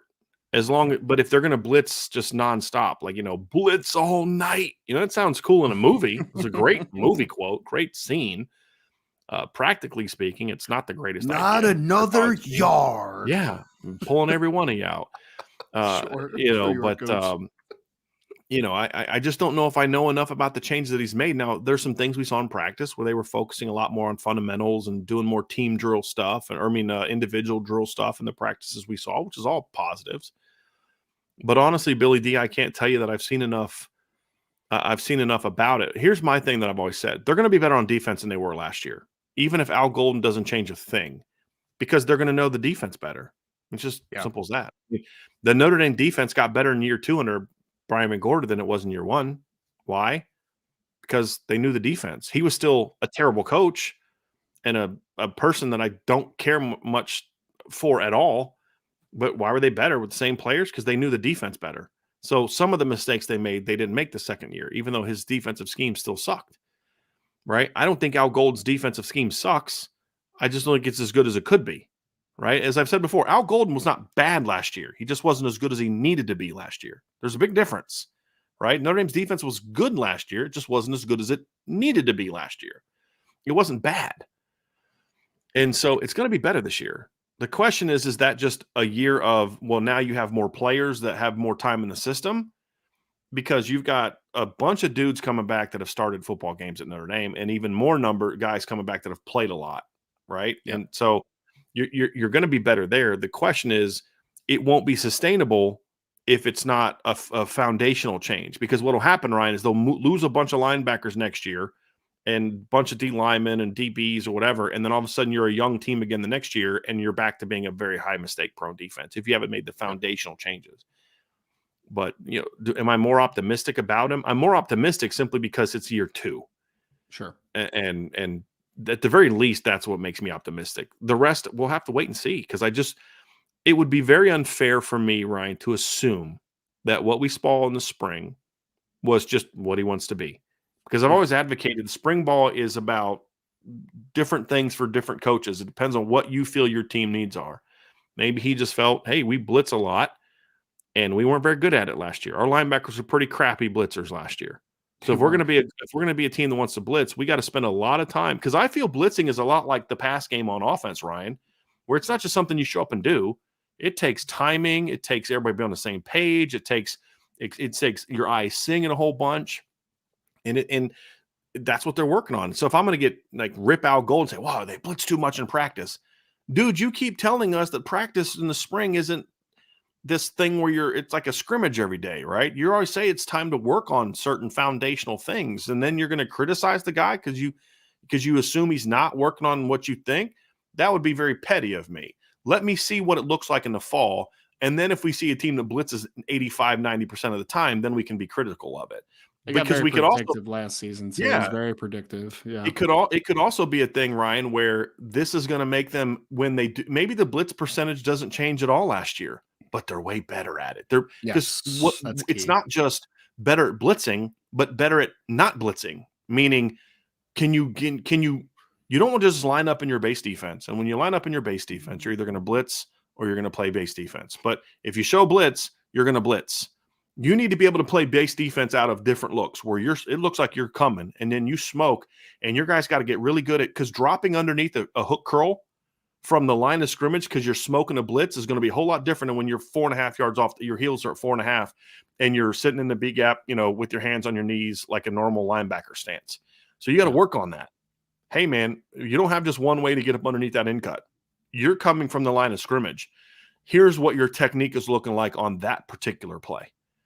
Right. And so hey, safeties, here's how you fit properly when we're showing in this look. There's a lot that goes into being a good blitz team.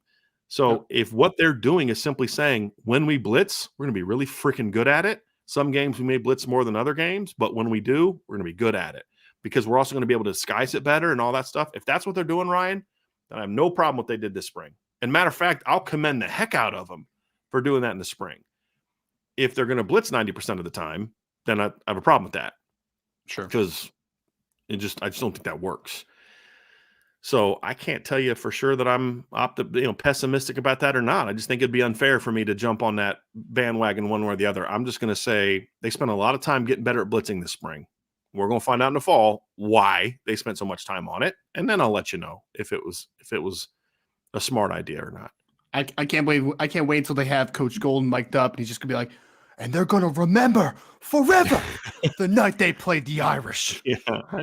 Hey, if here's the deal. I'm okay with them showing that if he is mic'd up and says that, because the only way they play that is if they win, and it's a big game, right? So everybody put your favorite Remember the Titan quote in the chat right now. Go do it. There you go.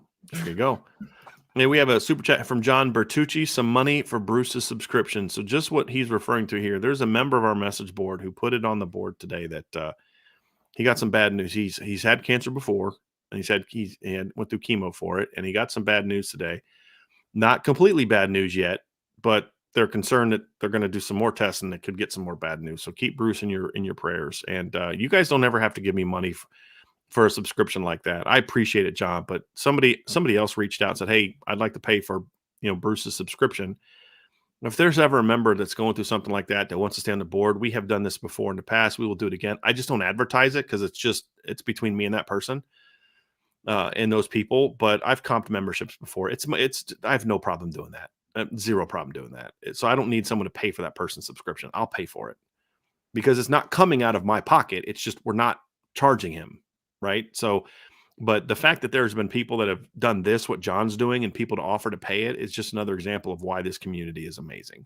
Yeah. And why I love y'all so much and enjoy doing this, and why we do shows every day. Why wouldn't I do a show every day when we get to hang out with y'all and talk football with y'all and the kind of people that we have here? So, John, I appreciate that very much, man. Very, very much. We have another one here from Nathan Hill, Ryan. I'm going to read this one because I want to get your immediate thoughts on it. Nathan Hill says, hot take. Justin Fields will be a top 5 MVP player. We can go with it two ways, Ryan. One is this upcoming year or at any point in time in his career. I'll have you respond to both of them.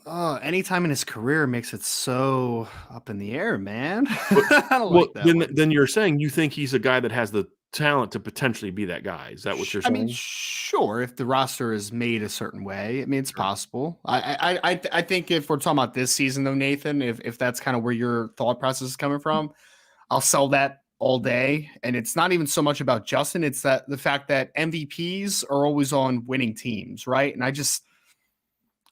think the Bears will be better than they were last year, but I still don't think they're going to be a very good team this year. Like, there's just still so many holes, man. I mean, that team, craziest stat, I said this one on the podcast before, that team defensively had 20 sacks last year in 17 games, and their leading sacker on the team was Jaquan Brisker, who plays safety for the Bears. Like, there's a a lot of work that needs to be done, man. The offensive line needs to continue to get retooled. The defense has a lot of holes in it. Like, your wide receiver should be a little bit better because you have DJ Moore, but I don't know, man. I just look at that Bears team and I say, especially if you're talking about 2023, there's a lot of retooling that needs to happen.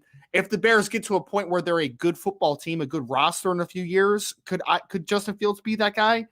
It's possible. I mean, it's possible, but I would sell the take as of right now. I would sell the take. It is a hot take. That is for hot. sure. And I respect hot takes, man. I respect them over here. Yes, definitely a hot take. And we, as you said, we definitely appreciate those. Connor Grant with a super chat. I'll go ahead. Thank you, Connor, for that one. I appreciate that. Connor says, you mentioned earlier this week how Penn State has elite talent, but never puts it together. What exactly is holding them back? Ryan, I think you can give that answer in 2 words, correct? So great James talent. There you go.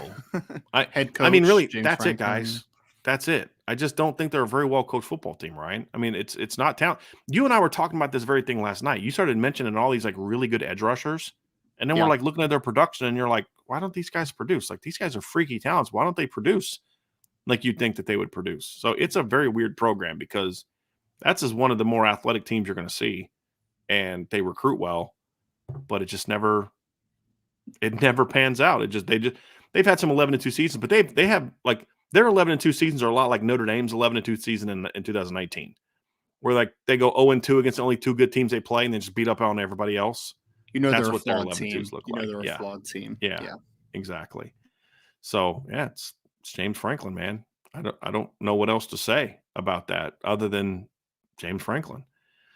But he's also a big reason why they have so much talent. So it's a catch-22, Ryan, because he's a big reason they recruit the way that they do, right? It's very Brian Kelly-ish of him. Yeah. Well, I'll say this. If Brian Kelly recruited the way that James Franklin recruits, Brian Kelly would have a national championship at Notre Dame, in my opinion. Because Brian Kelly's a better coach than James Franklin is. At least was for most of his career. He just wasn't nearly the recruiter, nor did he try to be the recruiter, which is a big problem. Is what it is. At least his golf game's good. From Jay Clampett Investments, thank you so much for the super chat. Really do appreciate it. He said, hey, Brian and Ryan, finally catching a live show. Thank you for being here. It's been a while. Odd question. If Notre Dame didn't take Sam Hartman and brought someone in with Buckner's stat line, what would be your response, perception of the move? What would Notre Dame fans think? So I get where he's coming with this one, Ryan, right? Like we're talking about looking at it from a Bama standpoint. Like, how should Bama fans feel about it? Like if Notre Dame did what Bama did, I'd be very nervous because here's the response. Okay, I see a kid with a lot of talent, a kid that's got some very dynamic things that he's done, guy that was very highly regarded coming out of high school, but his production stinks. He's been hurt a lot. I'd be very nervous about what that's going to do to my quarterback room, if we're being honest. I mean, part of the reason we're excited about Sam Hartman, Ryan, is what? We've seen him do it for almost 13,000 yards and 110 touchdown passes. And a guy that's got double-digit rushing touchdowns in his career. So there's a level of, I know what I'm getting. The biggest thing with Tyler Buckner, and what's the one position you don't want to not know what you're getting, Ryan? It's quarterback. More than any others. I mean, I would sit here and what Ryan and I would do is we would tell y'all, this is a talented kid. He's got a lot of potential, a lot of ability. If everything hits, this kid could be really, really good. But, and then it's all the concerns. This is a kid who has more interceptions in his career than touchdowns, passes. Now, that's a misleading stat because he has a lot more he has more total touchdowns than interceptions because he's a dynamic runner, and you can't just ignore the rushing stats for Tyler Buckner because that's a big part of his game. But man, the butts would be, he misses layups, right? I mean, Ryan, injury prone. There's a lot of concerns there that as people that follow the team every day, we say, boy, if you can clean this stuff up, this kid could be really good. But if I'm an outsider that hasn't followed Tyler Buckner's career the last 2 years, Ryan, I don't blame Alabama fans for being not happy about this being your portal quarterback. Are you? I mean, even knowing what we know about Tyler Buckner, I can understand why they'd be very nervous about that one. I mean, and there would be very limited optimism right now. I mean, I feel like there's a lot of optimism around Notre Dame fans right now, at least offensively. You're like, yeah, man, this is going to be we literally just had a question. Brian was like, Sam Hartman could be the best quarterback that we've had since Brady Quinn. Like it's very optimistic. It really no is. one's asking Alabama that question Right, about exactly. Is he the best quarterback since Joe Namath? Like, I don't know, man. Maybe we'll see what happens. Like, it's Kenny Stabler. I mean, that's where we are, though, man. I mean, I think that there's a lot of optimism about Sam Hartman because there is a proven commodity. There's a known, like, you can quantify how good he's been in his career with statistics. You can't do that with what's Tyler Buchner is, and that doesn't mean that Tyler can't be good. I think that Tyler could be good. But there's a lot of risk involved in that situation. And Notre Dame, I mean, what's the spot we've been in, Brian? It's like there's just been too much unknown over quarterback recent years, right? Where it's just like you have a known now. The known now is, can you win a championship, right? Like that's the next unknown. But the known, I think, is that I'd be shocked if Sam Hartman wasn't at least a pretty good quarterback at Notre Dame, if not an excellent quarterback. Like that's the range for him. But there's a possibility where Tyler Buchner goes to Alabama and he might not start this year, or he could be good. Like there's a really large range of outcomes for Tyler in Tuscaloosa this year. Yeah, no, there is. I'd be nervous about it. I want to respond to this from Bailey Brown. I get frustrated by responses like this. The Penn State hate is so weird to me. They just won the Rose Bowl. I get so sick of people criticism being called hate. There's no hate here. Look, Penn State, if you look at the last 5 years, Penn State, I believe, is top 5 in NFL producing NFL draft picks. Am I correct on that? Or like I was told by somebody that it was 3rd or 4th. I don't know if it's that high. Let me look at it. Most NFL draft picks, the picks by college last 5 years. So they put a ton of kids in the NFL. Yeah. They are constantly have a loaded roster, and they won the Rose Bowl this year. Who'd they beat? Utah, a 4-loss team without their starting quarterback for most of that game. Cameron Rising was hurt, right? Right. Most of it. Yeah. They beat Memphis another year in the Cotton Bowl. They played 3 good teams this year, and 2 of them beat them. Like, what am I? Again, what was the example I used? A Notre Dame season recently. Yeah. The Notre Dame 2021 season is another example where Notre Dame had a very hollow 11-2 season. Right? Yeah, 11-2, great record. No, you beat nobody good. And that's been Penn State's thing under James Franklin. Now, they've had a couple good wins over Michigan here and there when Michigan was okay, but they tended to beat Michigan in the down years when Michigan had. They have never beaten Ohio State under James Franklin. Maybe that changes. And they've had multiple opportunities to, and they've pissed games away. I mean, do we need to go back to the draw on 4th and 6 with Tracy McSorley? Do we need to go back to that? The fact of the matter is we don't have Penn State hate. Criticism is not hate. I can't stand that. I forgot. But the fact of the matter is, James Franklin is a bad game day coach. It's as simple as that. He's not a good game day coach, and it has cost them a lot of football games over the years. And they don't have a lot of big wins under James Franklin. They don't, right? And they beat Washington in the Rose Bowl. We all agree Pac-12 sucks. We always say this every year, but then I'm supposed to get impressed when some Big Ten team goes out and beats a Pac-12 team with 3 losses. Okay, great. They underachieve constantly. And even with the 11-2 year this past year, Ryan, they still only have 22 wins in the last 3 years because they won 11-11 the 2 years before that. So it's not hate. It's called criticism of what should be the obvious. When you put that many players in the NFL and you don't have any big wins to speak of, I'm sorry. I'm not going to be impressed by that. You can call it hate all you want, but that to me just seems kind of obvious. If Marcus Freeman went 11-11 in a 2-year span, everybody would be talking about that, and they should talk about that. Right. 11-11 is not good enough for that type of program. It's right. just not. And then you break out an 11-2 year where the only 2 good teams you played all year beat you. Okay. I'm supposed to be impressed by that? We criticize Brian Kelly constantly for that.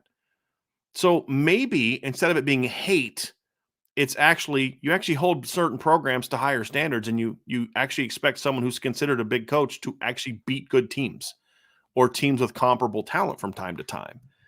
And he hasn't done that.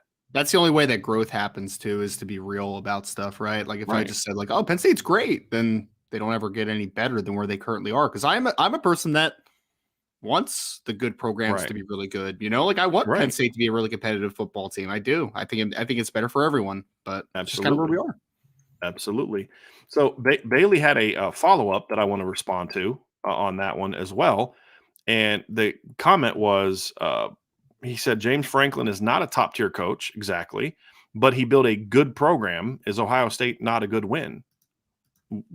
When did he beat Ohio State? Did he beat Ohio State? I don't know. First year? Not that I remember. Like but second, they beat Ohio State in 2016. Ohio State stunk that year. Like that game. I mean, they were a good team with the play. That was the worst Ohio State team they've had in the last decade. And what's happened since? They've lost 6 straight games. So he's 1-8 against Ohio State. 1-8. If Brian Kelly had a 1-8 record against USC, would we be talking about how good of a coach he is? They're the 3rd best program in the Big Ten, and they should be better. It's not that hard to say. And again, even if you're right, Bailey, it's not hate. It's called an opinion. And I have a reason to have the opinion. I back up that opinion. I've given you stats and data and all type of explanations for it. If I just said James Franklin sucks, that's hate. I've given you explanations for years. So it's not hate. It's called analysis. You can disagree with it all you want. That's fine. But he has a losing record against Michigan and a losing record against Ohio State. Significantly losing record. So he has a much more talented roster than Michigan, for instance, in my almost opinion. every year. Yeah. Almost every year. Ohio State's got a great roster, but yeah. Yes. And Penn State should be better. Penn State should not be getting dominated by Ohio State every single year. They should not. And you can't use the whole sanctions as an excuse anymore. He beat Ohio State closer when they had the sanctions than he did anything else. So, again, my frustration is what gets me fired up is I'm not even fired up about the fact that you disagree with me. What I get really tired of is today is anytime you have a criticism of someone, it's why do you have hate? Why do you hate? Why do you hate? Why do you hate? It's like, just stop. I have a difference of opinion than you have. It's not hate. And if you think if I'm wrong, then prove me wrong. Have a debate about it. Don't say I don't get the hate. It's weird. Why should I feel differently? Explain to me why I should feel. I've given you reasons why I don't think Penn State's a top program and why I don't think James Franklin's a good coach. I've given you lots of reasons. So instead of just saying, oh, the hate's weird, how about you give me a reason why I should support them? Is your standard for Penn State lower than mine? Maybe it is. That's fair. If it is, then we can have a fair conversation about that. And that'd be something I'd agree with. It's not saying, well, you hate Penn State. I think Penn State should be better. Do you think Penn State fans are happy never winning a national championship or, not being ever in the playoff? Or you think Penn State fans are just, oh, we beat Utah and Washington in the Rose Bowl and Memphis in the Cotton Bowl. Yay, we're happy. Joe Paterno sucks. You know what I mean? I think the frustration is just that we know that there's more talent on the roster than what the results would indicate is kind of the main thing, right? So it's not about hate. And someone's trying to please, people, when I'm saying something, don't say, well, I think you're saying this. First of all, the person can speak for themselves. Second, I'm not an idiot. I know what he's saying. And I'm saying I can't stand when people say, why do you hate this? Why do you have hate for this? Because I don't have a positive opinion. And it's nothing to do with hate. It's freaking college football. I don't hate Penn State. I don't hate James Franklin. I think he underachieves as head coach. If you think that's wrong, then state your case. If you think Penn State's not a program should be held to the same standard as Ohio State, that's fine. State your case. Don't say the hate for Penn State is weird. I can't stand that. That's my problem. So, we could have a conversation about this and you could go on it and let's talk ball. And I'm totally fine with that because I'm not always right. I'm going to be wrong about certain things. But if I'm wrong about it, it didn't come from a place of hate. My analysis was wrong or I held a team to a different standard. There are certain people who think I'm wrong about my criticism of Brian Kelly because they don't hold Notre Dame to the same standard that I do. That's fair. We can have that conversation. It's not about hate. It's about there's certain coaches that I dislike that I will praise all day. I dislike Kirby Smart, but I'll praise the job he's doing at Georgia every day of the week because he's doing a great job there, even though I personally dislike him. But he's doing a great job. It has nothing to do with hate. It has to do with the expectations and what I think they're doing. And Penn State, to me, should be a team that more consistently, they should at least win a Big Ten championship and go to a playoff once every 10 years. And the only year they went to a Big Ten championship and won it, right? Great. He's got a Big Ten championship. Why didn't they go to the playoff? Because they lost 2 games that year. Do you know why they lost 2 games that year?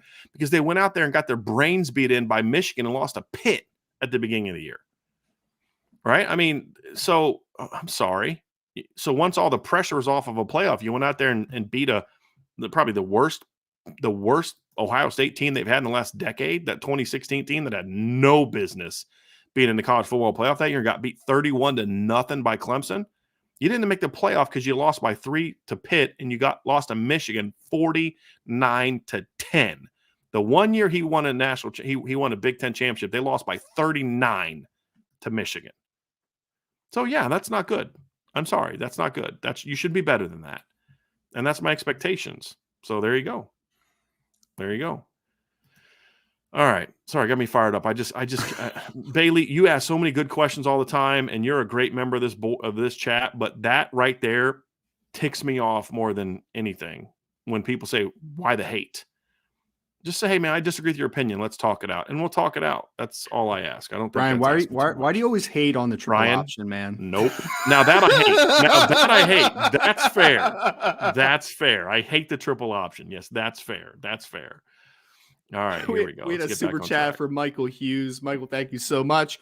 Will Notre Dame USC finally be epic in 2023 like in 2005? Depends what the records are at the time. I mean, I think that's what he's referring to, because they've played some really good games. Yeah. In recent years, right? I mean, there's been some really competitive games. I think the 2010 game was really competitive, but neither of them were any good in 2010. And then the 2 times they've played in the last 10 years, I believe, they were both ranked. They're both kind of convincing wins for one team over the other. So Notre Dame blew USC out in 2017 when they were 11-3 that year. Yeah. And then obviously USC beat Notre Dame by 11 this past year. Every other year, one team is not ranked, but I could see it, man. Michael, I could see this year where they're both top 10. It all depends on, can Notre Dame beat Ohio State, right? That's the only way Notre Dame's going to be top 10 going to that game. But if Notre Dame can somehow beat Ohio State, I think USC has a shot to be undefeated going into that game. It's not a given, but they have a shot, in my opinion, to be there, because, you look at USC's schedule this year, and let me just pull it up here real quick. There's some good games on there, but it's not a gauntlet for USC this year. But it's an okay schedule. San Jose State, Nevada, Stanford should be 3-0 bye week. Then you're at Arizona State, at Colorado, and then home against Arizona. Those are all winnable games. The Notre Dame stretch is when their schedule ramps up. So they should be 5-0 or 6-0 coming into Notre Dame. Notre Dame should be at worst 5-1, 6-1 coming into that game, right? Hopefully undefeated, and that would make for an epic game. It's possible it's going to be easier for USC to be undefeated then. But here's where their schedule gets crazy, Ryan. They get at Notre Dame, home against Utah, at Cal, home against Washington, at Oregon, home against UCLA. And then probably a rematch against one of those teams in the Pac-12 title game. So first half of their season, warm up. Second half of their season is much tougher. Now, they do get some of those teams at home, which helps. They get Washington at home, they get UCLA at home, Utah at home. So, 3 of their 4 toughest games in their conference are at home. But then you also throw in the non-conference at Notre Dame. It's a challenging second half schedule. I'll say this: a 12-1 USC team against that schedule is going to have a should probably be a playoff team, in my opinion, unless that one loss is just like a blowout loss to somebody. But if let's say they go 12-1, right, and they lose to Notre Dame in a down to the wire game, and Notre Dame ends up 10-2 or 11-1 against Oregon, Washington, UCLA, Utah, that's a pretty good resume, in my opinion. That should make them playoff caliber, playoff worthy, in my opinion. I don't think they have to be undefeated to go in. Yeah. Yeah. Well, I mean, again, Michael, to the question, I hope. I mean, I want Notre Dame to obviously be a very good football team. I want USC to be really good, because I think the best part of college football, even more than the NFL, because the NFL has rivalries, but I think rivalries in college football is what separates a little bit from my love for college football versus the NFL. I mean, I've grown up disliking Michigan and USC, grown up with that distaste in my heart, right? And I want that rivalry to continue on and to be a big part of the season. Absolutely. That's what makes college football great, man, is those rivalries. That's the best part, is seeing the fans in the stands going wild, big game, and those epic moments to your question. So I hope so. Yeah. Really, it's gonna be a big moment, man. It's gonna be big. Like it would be great to beat Ohio State because they're a Midwest rival to a degree, right? It'll be great to beat Clemson, but you've beaten Clemson a couple times. And when you talk about the rivalries in Notre Dame history, USC is one of them, man. Like that's a team that it's my number one. It's my number one. You hate them. I don't view. I know that I'm big time in the minority here, and so I know a lot of you aren't going to agree with me on this. I get it, but at least I've always been honest about it or consistent with it. I don't view Michigan as a rival. I don't. Or if they are to a degree, but like they're not one of my top 3 rivals. I could not care less about ever playing Michigan in the regular season again. Just don't care. I just dislike the program. The rivalry never meant a whole lot to me. The USC game always meant more to me. Just growing up, Michigan State game meant more to me. And then when you know the backstory of Michigan's, what Michigan's role in keeping Notre Dame out of the Big Ten on multiple occasions, you just get to the point I don't even hate them. I just dislike them and don't respect them as a program in a lot of different ways. And so the Bo Schembechler era made that a little harder because I did respect him as a coach. I thought he was a great coach, and Lloyd Carr seemed like a decent guy. But I could not care less about playing Michigan. If USC went off the schedule, that would bum me out. And I've made some comments, like, hey, if USC is going to do this, just whatever, just drop it, right? But I mean, it's still the rivalry that I care the most about. That and the Navy rivalry are still the ones I care the most about to me. So I love Lloyd Carr, man. He has a great grandson, I heard. Yes. So it's good. Well, and I know some people that know Lloyd Carr in the coaching world, and I've always heard good things about him as a person. And I've heard similar things. Yeah. I've heard similar things about Lloyd. Yeah. Yeah. So, I mean, this the thing is I don't have to like you as a coach if you're a good guy. And that's the other thing I don't dislike about James Franklin. Some of the stuff you hear about his role in the cover up of the hazing stuff going on at Penn State, and then you have the rape allegation at Vanderbilt. Like, he just seems like a scummy dude also to me. You know what I mean? And that's just another reason I dislike him, on top of him being a constant underachiever as a football coach when you consider the talent that he consistently has. But like Lincoln Riley, I dislike. I just don't think he's a good guy. Lloyd Carr, Bo Schembechler. I don't think Jim Harbaugh's a bad guy at all. I just think he's weird. He's very weird. I've never heard anything bad about him. Like, he does stuff in the community and all that. He's just weird. It's a bit arrogant, but most former NFL quarterbacks have a little bit of that to them. I would probably be that way if I was a former NFL quarterback. You know what I mean? Yeah. He's just weird. He's just a strange dude, man. He looks. I was gonna say he looks like one of the guys that eats his own boogers, but they literally have caught him on TV eating his own boogers. So he definitely is one of those guys. This thing's getting off the rails. Let's get back on track to these Brock. I didn't make him do it, man. He just Brock Fonville. Thank you for that super chat, buddy. I really appreciate that very, very much. David Prevo with another super chat for doing the right thing. Very cool community. Thank you for that. This is a very cool community. There's no doubt about it. Let's get to some more questions here, Ryan. Let's go back up here to John A1. John A1 says, now that the spot for number 2 quarterback is open, how does the competition behind Hartman aid in the development of the young quarterbacks on the roster? Will the current circumstances speed up their player development? It has a chance to, because sometimes, Ryan, when you get thrust into these type of situations, what can happen is you get too much put on you too early, and mentally you start having to focus on, like, I got to learn the defense, I got to learn the offense, I got to learn this, I got to learn that, and I can't learn the technical aspects of it because you get thrust into the situation too quickly. But when you look at it from the standpoint of, the reps and the opportunity, and looking at it from a quarterback, because what you always tell your backup quarterback is, I need you to prepare every day like you're the starter. Like, you can't go into a game just like, all right, cool, I'm the backup, I'm chilling, I got my red hat on, I got my sunflower seeds in, and I'm good to go. No, you're locked in every play like you're about to have to go into the game.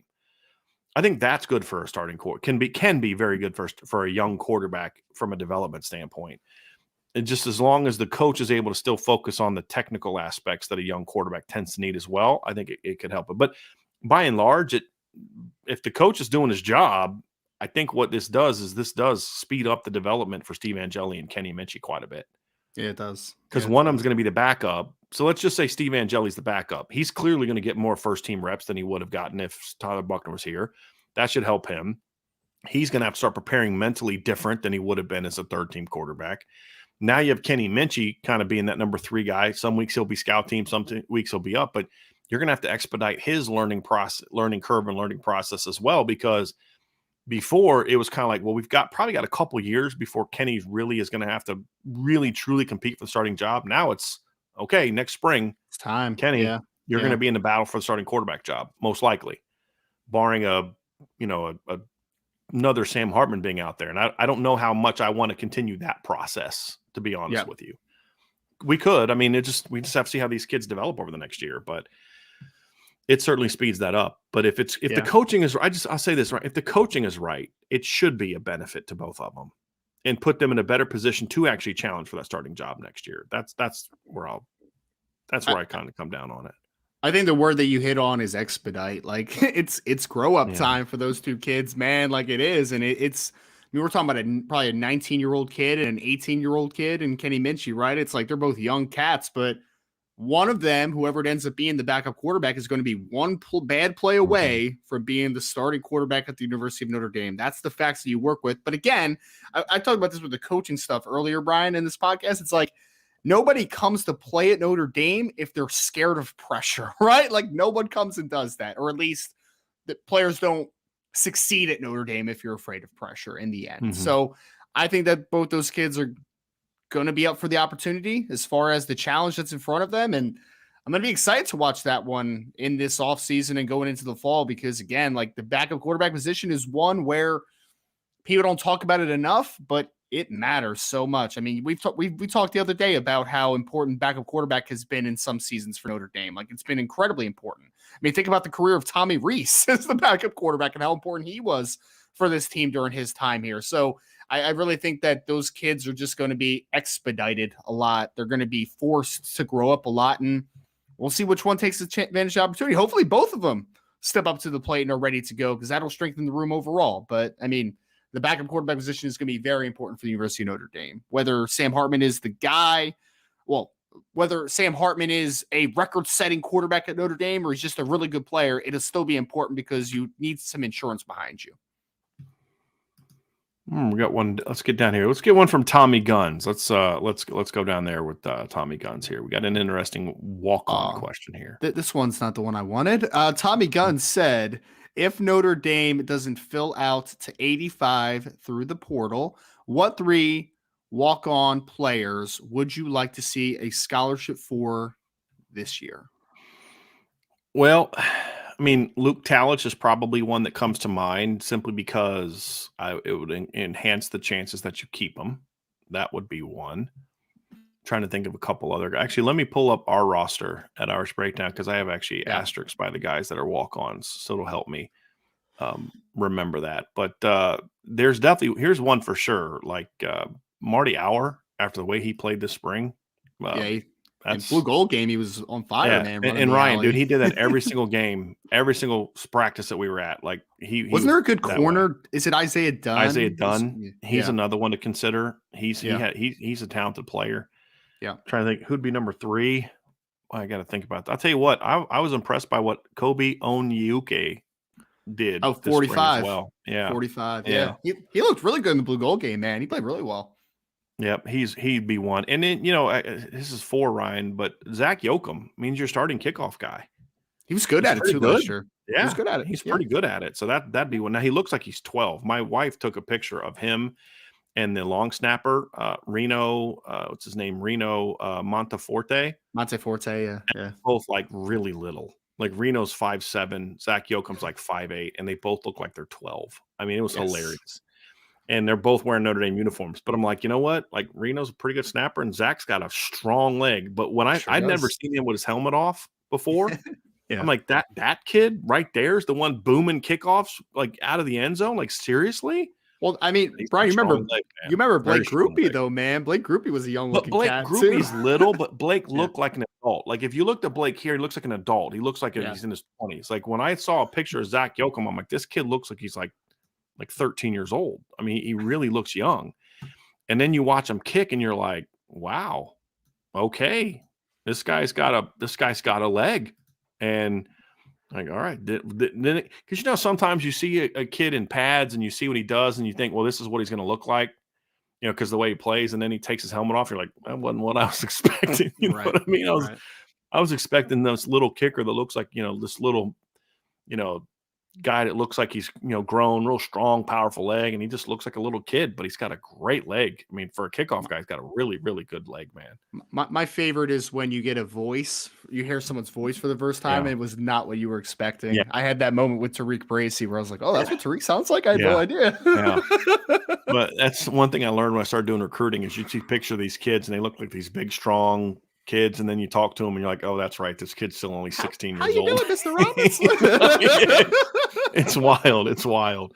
Or you see a kid and he's got like an accent that you weren't expecting, you know, like real country accent. Like those always kind of catch me a little bit off guard is the country accents. But yeah, that's always fun because you always assume things about somebody, right? I mean, it's human nature. You see a guy like, I bet you he's going to be like that, or I bet you he looks like that, or whatever, and then you see him and you're like, that's not what I was expecting. Not what I was expecting. Here's an interesting, Ryan. I'm gonna ask you this one from John A1. He says, how does Sam Hartman compare to Mac Jones as a college quarterback? As a college quarterback, I mean, I'm always a skill set guy, right, John? So like I'm comparing like what I see from them on the field from like how they are successful quarterbacks. I think they're a little bit different. I think they're considerably different, to be honest. I mean, one is just size perspective. Mac was like 6'3", 215 pounds, somewhere in that ballpark. So he's a little bit taller than Sam. Sam is much more. I also think that Mac was a little bit sturdier in the pocket, but I also think that Sam is a better athlete out of structure. Like he can get out of bad situations, I think, a little bit better with his. Can I interrupt you and ask you a question, Ryan? When you say sturdier in the pocket, can you just explain what you do you mean by that? And do you think if it means what I think you think it means, not what you think it means, but what if I'm right on what I think you say it means? Yeah. Is that factor into like the style of offense? One guy playing in a pro style and the other guy playing in that mesh stuff, or are you thinking of something different? So I'm just kind of curious what you mean by that before you. Yeah, I mean, when I made that comment, I'm talking about like I think it's more like a size profile thing. Like he's sturdier in the pocket in the sense of like he's going to handle a little bit of like, you know, someone getting past him and getting a little knock to him and being able to withstand the pressure a little bit more, in my opinion. But I think Sam Hartman is considerably more elusive in the pocket and the ability to get outside of structure. And I also think that Sam is a little bit better of a consistent deep ball thrower. But Mac, I mean, the thing that Mac was so good at Alabama is last year is such a quick processor, man. Like he gets through his stuff incredibly fast. So I think they're considerably different, John. I mean, I think there's some things that they both do well. Like there's some things that are comparable in the sense of like, I think their ball placement are both, you know, very good. I think that they could both structure in similar offenses if you needed them to. But I mean, Mac's just taller, a little sturdier, little more accurate just overall, but Sam's better outside of structure, ability to throw the ball deep. So I just think they're a little bit different. It's kind of funny, Ryan, because if you look at the statistics, Mac Jones is a much better deep ball thrower than Sam Hartman was at Wake Forest. Although, when you look at, actually, let me pull up Sam's last 2 years. Just give me a second because I had the wrong numbers up. Mac was a higher percentage deep ball guy. He was like 33 of 56. I don't think Sam's been over 50% the last 2 years. He was at 45 last year, 45, 46 year before. Much higher percentage. Mac was at 58.9, which is a great completion percentage on 20-plus round. But if you go back and watch him play, he was throwing to wide open guys a lot. The scheme was getting guys wide open. I think your point, though, Mac would throw the deep ball. It was a lot of times schemed open. He wasn't a guy that just came out and let's just chuck it all day. I mean, in 13 games, I think he threw 56. For comparison's sake, I think Sam Hartman's been over 90 the last 2 years. Sam's definitely got a lot more gunslinger than Mac does too. Like Mac's like processor, get the ball out. That was going to be my thing. Yeah. Sam's that backyard. Sam grew up playing quarterback in the backyard, right? Like Mac Jones grew up playing quarterback in a lab. He didn't really, but I'm making the point. But it's just like it's efficient footwork, efficient quickness, process, get the ball out. It's just all, and to your point though, Ryan, I do think Mac showed in the Notre Dame game. I didn't really know how Mac Jones would handle being pressured, like with pass rush until the Notre Dame game. He did a great job. I mean, there was 3 or 4 times at least in the first half where he spun out of a blitz and found a guy open, and that impressed me. They're very different types of quarterbacks overall. There are some things that are similar, but they're very different type of quarterbacks. Different overall. athletes in general too. So yeah, and I think Sam's more athletic. I think you made the point, Ryan. He can do more things like sort of off script, ab-libbing. Yeah. That's why I say he's a street baller type of guy more so than anything else. So yeah, it's a good one. All right, here, Ryan, I'm going to read this one. It's a draft one. He says, Ryan, who do you like more, Will Levis or the guy Tennessee drafted last year from Ole Miss? That's Matt Corral. Did Tennessee draft Matt Corral last year as well? Was it Tennessee that drafted him? No, I think that who drafted? Oh no, the Panthers drafted Matt Corral last year. Yeah, Carolina Panthers. Yeah. Okay. So anyway, who do you like better between those two guys? I mean, I like Will Levis better for the NFL personally. I just Matt Corral was a very gimmicky college quarterback. You know, that system obviously with Lane Kiffin. I think Lane Kiffin took I think he made him a lot better and he put him in a good position to be successful. And I think that there's some good traits that Matt Corral has. I think he's a pretty quick twitch athlete. I think he can run the football a little bit, but I just think that Will Levis is a just more talented football player. I'm since I think Tommy's a Tennessee fan. Yeah, I'm wondering if he maybe met Malik Willis. I just looked up their draft last year, and Malik Willis, who was from Liberty. Malik Willis didn't go to Ole Miss, man. He go to Ole Miss. I'm correcting him. I'm correcting Tommy, man. I'm coming at Tommy right now. So what about? So compare the two, Will Levis or Malik Willis. Which one do you like more? I don't like either one very much, to be honest. Like I like Matt Corral less than both of those guys, but I wasn't a Malik Willis guy. I just don't think he sees the game very well. And honestly, they have similar weaknesses in that regard. I do think that Will Levis has more passing upside than what Malik has. Malik is a better athlete, there's no doubt, but I was always missing it with Malik Willis, man. I don't think he sees the game very quickly or efficiently, and just struggle with that kid. So I don't like either one of them, Tommy, to your question, I guess. Yeah. Both were neither are NFL quarterbacks for me. I guess at least Malik Willis was a really good athlete, I guess, but I don't know. Yeah. Will Levis is strong, I guess. Yes. All right. We have something here from Domer Grizz. Domer Grizz says, happy Friday. You too, sir. The Muffet McGraw interview on IB Nation was great. Who has been your favorite person you have interviewed live for a show? What about for an article?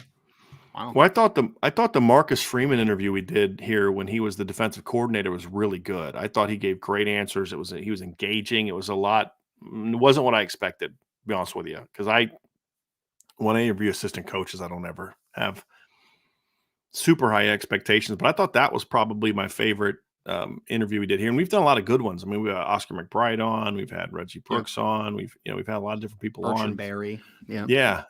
And the favorite one I ever did for an article, honestly, was probably Clark Lee, because I was interviewing him for Preseason Magazine at Blue and Gold when I was still there, and I always like doing that because I like to sit down. It's just my only chance to sit down and talk to these coordinators, really.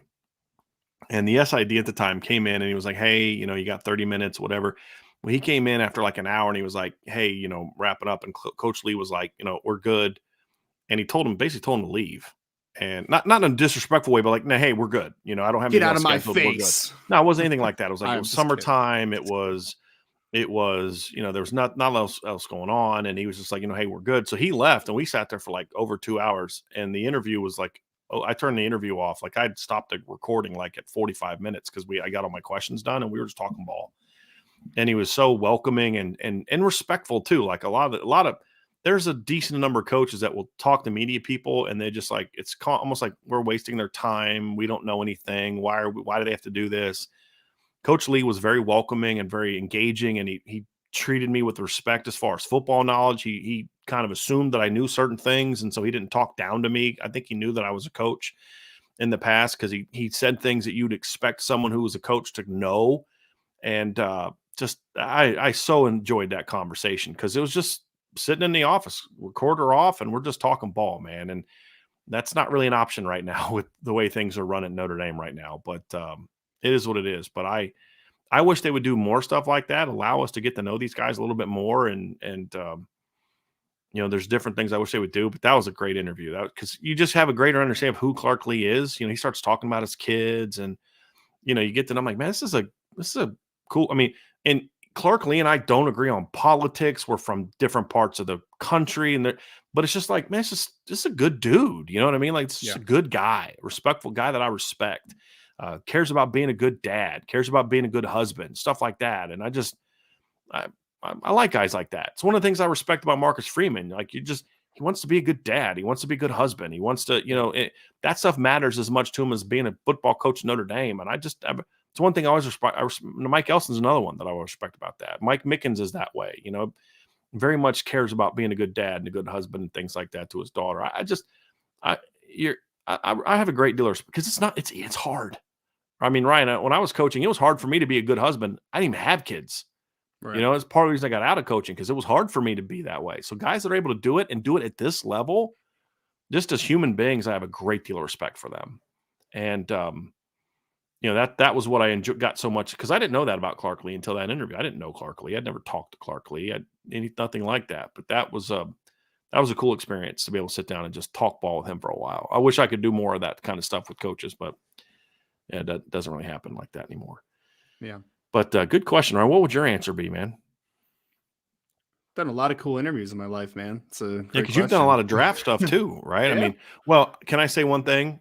The coolest interview I was ever part of is when I was at the draft right before COVID hit, and John Elway was there. I mean, that was more the fanboy in me, right? Yeah. Like, that was like, oh my God, I'm sitting there in an interview with John Elway. This is really cool, But that was a little different deal. I really enjoyed some of the recruiting parents that we had on the signing day show this past year. Like Shonda Gray was awesome, and yeah. Her dynamic with Christian is so hysterical. Much fun. It's hysterical. Yeah, Sam Pendleton's mom was amazing on that show. Remember Tyson Ford's mom we had the year before on signing day? She was awesome. Yeah, Joe Otting's mom. Yeah.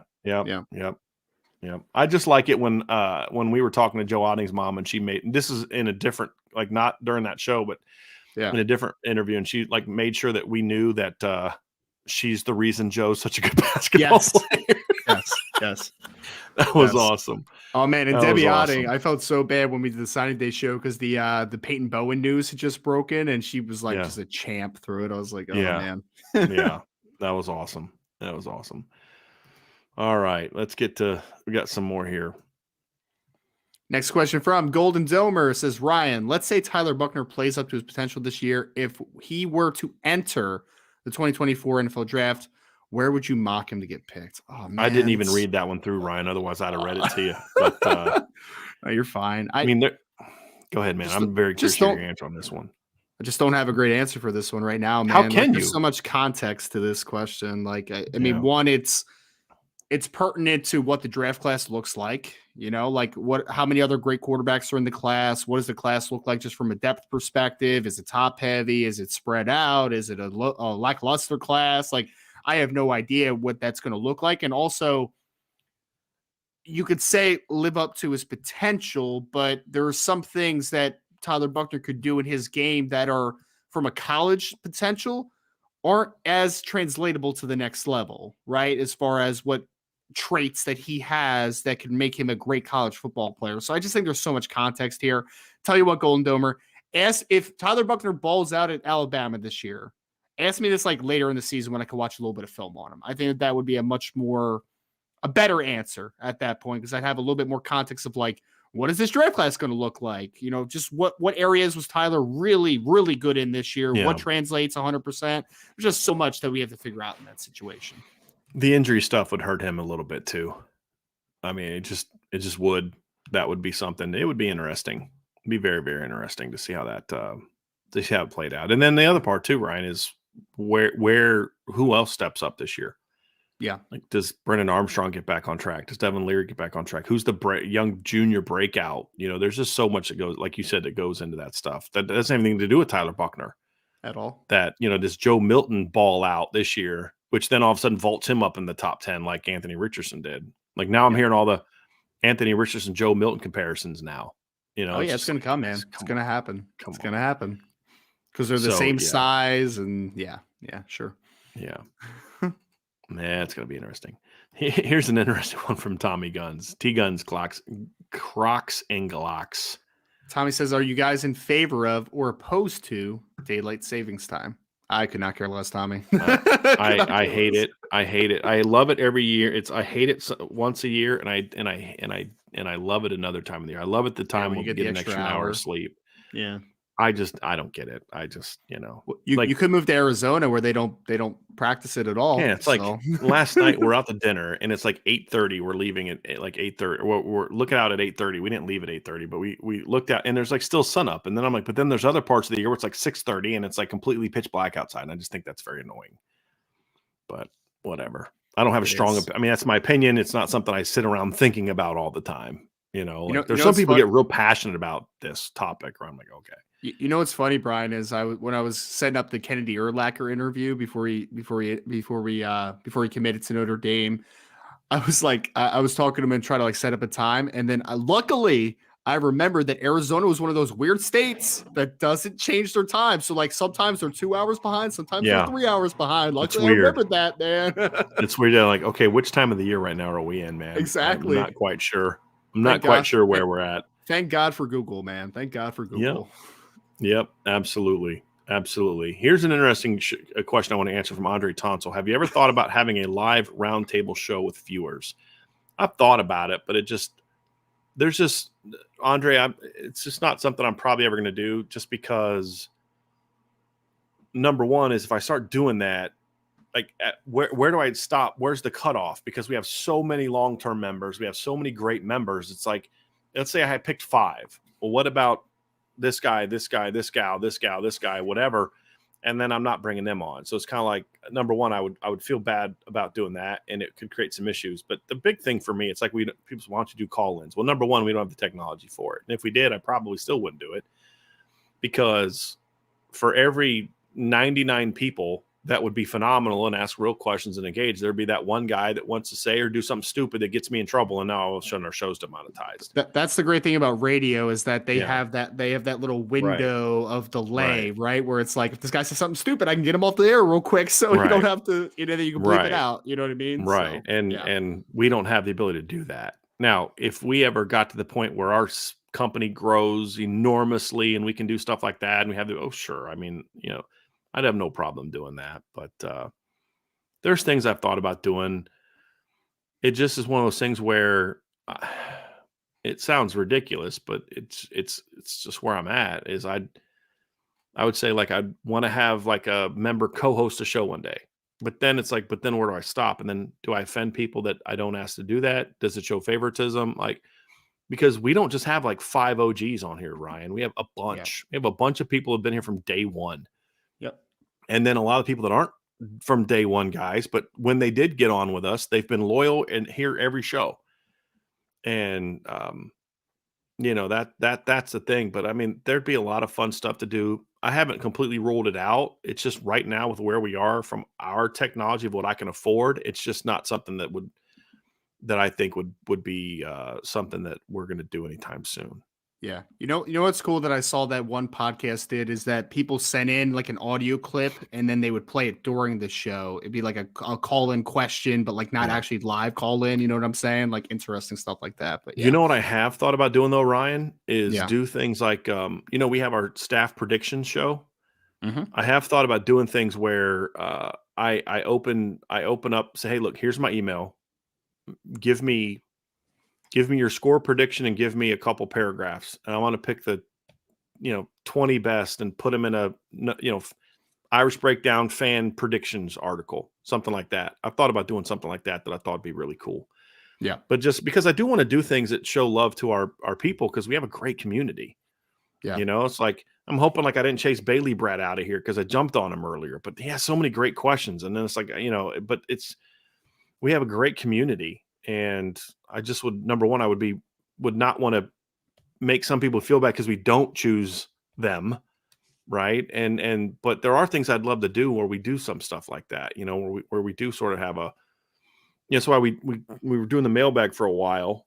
That was pretty cool to have that, where we give people's names in an article, things like that. So, there's things I'm thinking of. I just don't know if like on a show where I can't control that one person who's going to say something that's going to get us in big trouble or say something really dumb that I that could just makes it impossible. I could screen them all before the show. I want to get someone like Archer one-on-one. I want to ask him a bunch of questions, just grill him, man. Be like, tell me everything, Archer. Tell me about your life. Tell me what you want to talk about. If they have bad intentions, they're just going to say what you want to hear and then still do it.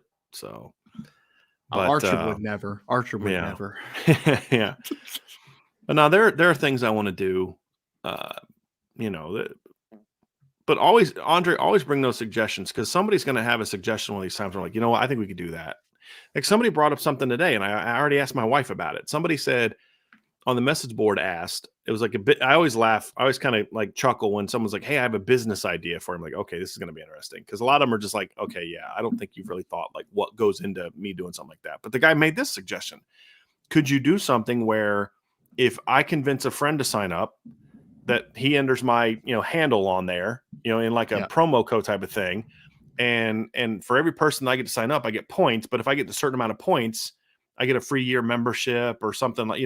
And I was like, I wouldn't do a free year membership because that would get hard to track. But it'd be awesome. Like, so if you signed up 5 people, right? If 5 people sign up for an annual membership, and they put your name in the handle, every 5 memberships that you sign up, I'll send you a free hat and shirt, right? IB hat and IB shirt. Like that's a great idea. I never thought about that. You know what I mean? Like, so always keep those ideas coming. Like the thing for the mug club, right, that we do, or the IB club mugs and shirts that we do, that was actually somebody else's idea. I never thought of that, but I'm like, dude, that's a great idea, because if you're signing up for a Shamrock membership, yes, I'm eating the cost of sending you the mug, but I'm still making money off of that, because you're being a boot. Because the premise was, well, I'm joining this as a booster club to support you, right? So you're making money above and beyond what I would normally pay for a membership. Maybe there'd be something cool to incentivize people to join that. And I was like, it's a really good idea. Yeah. And so that's when we came up with the club, the mug, the IB club mug and the shirt and all that other kind of stuff.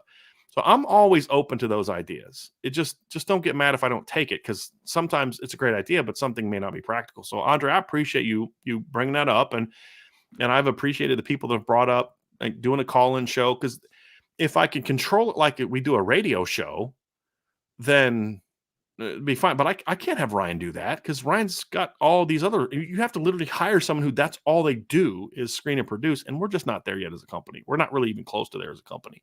Maybe someday we will be. That'd be pretty awesome. But right now we're not. But I do appreciate the suggestion, because you know what suggestions are to me, Ryan? It means they care. Yeah, they care about what we're doing, and they want, hey, maybe we can do something that's even more fun and make you grow and all that. And that means more to me than anything, is that you care enough about us to make a suggestion that you think might help us grow and get better. Whether I take it or not, that's on me. But man, I love where the heart is on stuff like that. I really do. I still want Tommy to be able to call in though and be like, "Hey, Tommy, first time caller, long time listener." And then yes, that'd be awesome. First time, long time. That would be amazing. That'd be amazing. Oh, yeah. Patrick Fleming said, "I drank my morning coffee out of my IB mug today." That's awesome. And then Jay Clamp Investments love my mug and shirt, because he is a Gold Club member, which we certainly appreciate. We certainly do. Let's see here. Hunter Land asked similar. Would you ever do an all IB crew show in person when everyone is together, kind of like how LL did before the spring game? Probably not. Not because I wouldn't want to, but it's just hard to get everybody there, you know. And I would have certain quality. I would want the quality to be good. I'll just say this. I've had a couple people reach out to me about us kind of doing like a television show type of thing. And so far, I rebuffed that. But part of the reason is like, I can't have Vince on like very often, because his job. You live in New Jersey. Sean lives in Illinois. I mean, me and Sean Steyer's the only ones that live around here, you know? So I'm not opposed to that. There's a lot of different things I've thought about. Like one thing I want to do someday, and I don't know when that's going to happen or how it's going to work, but I want to do our Friday show on location somewhere. I'd love to be able to do that. It's just that for it to be the production that I want it to be, the quality that I want it to be. Because Ryan, you know how anal I get about that kind of stuff. You know what I mean? He's like, yeah, I know. including in the middle of the show. I didn't even have a reaction, man. I didn't even have a no, reaction. I'm saying in your head. I mean, I would have the reaction if I were you. No, the only thing going to my mind right now is that there was a big thing of thunder that just I happened. couldn't tell if it was thunder or a plane was going over. Yeah, no, that was thunder, man. That was like an airplane going over. That was loud, dude. I was like, that was really loud. I was like, the gods are bowling right now. Yeah, man. Like, it's for wild real. Up there. Seriously. But I think an on location Friday pregame show would be awesome. You know, like let's do it at a pizza place I mean, that'd be great. But again, you get in the same problem is you get someone that wants to act a fool. And like now everybody just wants their 2 minutes of fame, even if it's the fame of them being a moron, you know, them being seen by lots of people acting like a moron is better than them not being seen, which is nuts. And so those would be the only drawbacks. But yeah, there's a lot of stuff like that I think would be a lot of fun. Man. Joe Papiti just told me that rain's coming through Delaware right now. So I'm probably about to get hit hard. Sorry, man. bro. I don't like that. Don't like that. Hate it. Let's get to some more questions before you lose power. You lose power. Yeah. There you go. Let's get to some of these, Ryan. Here we go. From ND Estimate Trucking LLC. Brian didn't steal the thunder on that one this time for saying that name, which is fun. You know what? I'm trying to get better at letting you read those because I always tell you before every show, okay, Ryan, I'm going to bring the name up and then I'm not going to say it. I'm going to have you say it. And then what happens like by the third one? It's like, okay, we've got one from, and I'm sorry, man. We've had a lot of great names on this show though, man. Whatever happened to, what was it? There was Notre Dame barbecue. I forget what that one was called. And there was God or something like that. Yeah, Notre Dame barbecue. God country, Notre Dame barbecue. Yeah. Yeah, something like that. Yeah. I think he left the show, unfortunately. Gotcha. Or here's the question from Notre Dame ND Estimate Trucking LLC, who says JD Bertrand, Howard Cross, and Jordan Botelho combined for 25 plus tackles for loss, and Holton Stace leads the tight end room in production. Tell me why I'm wrong. Well, I will just say this. I would hope that the production would be a lot more than 25. Honestly, if we're talking about those three guys, including JD Bertrand, who's been close to 10 each of the last 2 years. Yeah, like 9 this year, right? Yeah, 9.5. Right. Like that. And he missed basically a full game because of ejections. Yeah. He missed full halves, plus a little bit more of another. Yep. You'd hope that Botelho is around 10. And so I hope it's closer to 30 with that trio, but it wouldn't shock me. No. I mean, Howard Cross, if he's used correctly, is a very disruptive player. So, yeah, I'd be cool with that. Holton Stace leads the tight end room in production. I would say I wouldn't say you're wrong. I'd say if I was predicting, I'd probably pick Mitchell Evans, but he's got to stay healthy first of all. Yeah, but I don't think you're wrong. I think Holton Stace is a very talented player. I think that's where you want to be as a staff, right? Right? Like when you've arrived as a program is when we're sitting here in the show and we're actually having legitimate arguments about, no, this guy's going to lead in stats. No, this guy's going to lead in production. No, this guy. And it's not a silly argument because you're like, yeah, I see that. I can see that. I wouldn't be shocked if Holton Stace was the volume getter as in the passing game from a tight end position. I wouldn't be shocked at all. I mean, he's that talented, man. Yeah. Yeah. I mean, and look, last year he wasn't there strength wise. He wasn't there as a route. Holden was a pretty raw player. He just got by on God-given ability in high school. He was a two-way player, so he couldn't specialize in one area. Yeah. He had a lot of technical work in the run game, a lot of route running work was needed, but that experience is going to benefit him playing time. And you even saw in the spring, there's times, well, actually you didn't see it when we were at practice where they had him lined up out wide and there he's running routes and you're like, he's really come a long way in a short period of time as a route runner. So would I tell me you're wrong? I'm not going to do that. I mean, if I was predicting today, I think Mitchell Evans is the starter and, probably has more, but can Holden Stace beat out Mitchell Evans? Yeah, he can. Could Eli Raridan if he was healthy? Yeah, he could. I mean, there's a lot of talented tight ends. The only question that you and I had yesterday, Ryan, was the health. Because of the tight ends, Holden Stace was the only one that was healthy for the spring game. Right? I mean, he was like this kind of last man standing kind of thing. Him and David Sherwood, like where everybody else was on the sidelines. Yeah. And if that continues, buddy, he's going to have a chance to be good. There's not many scholarship tight ends that I'd be surprised if they were the guy this year, tight end. I mean, it's a talented room. Just unproven and so far a bit injury prone outside of Holden Stace, to be honest with you.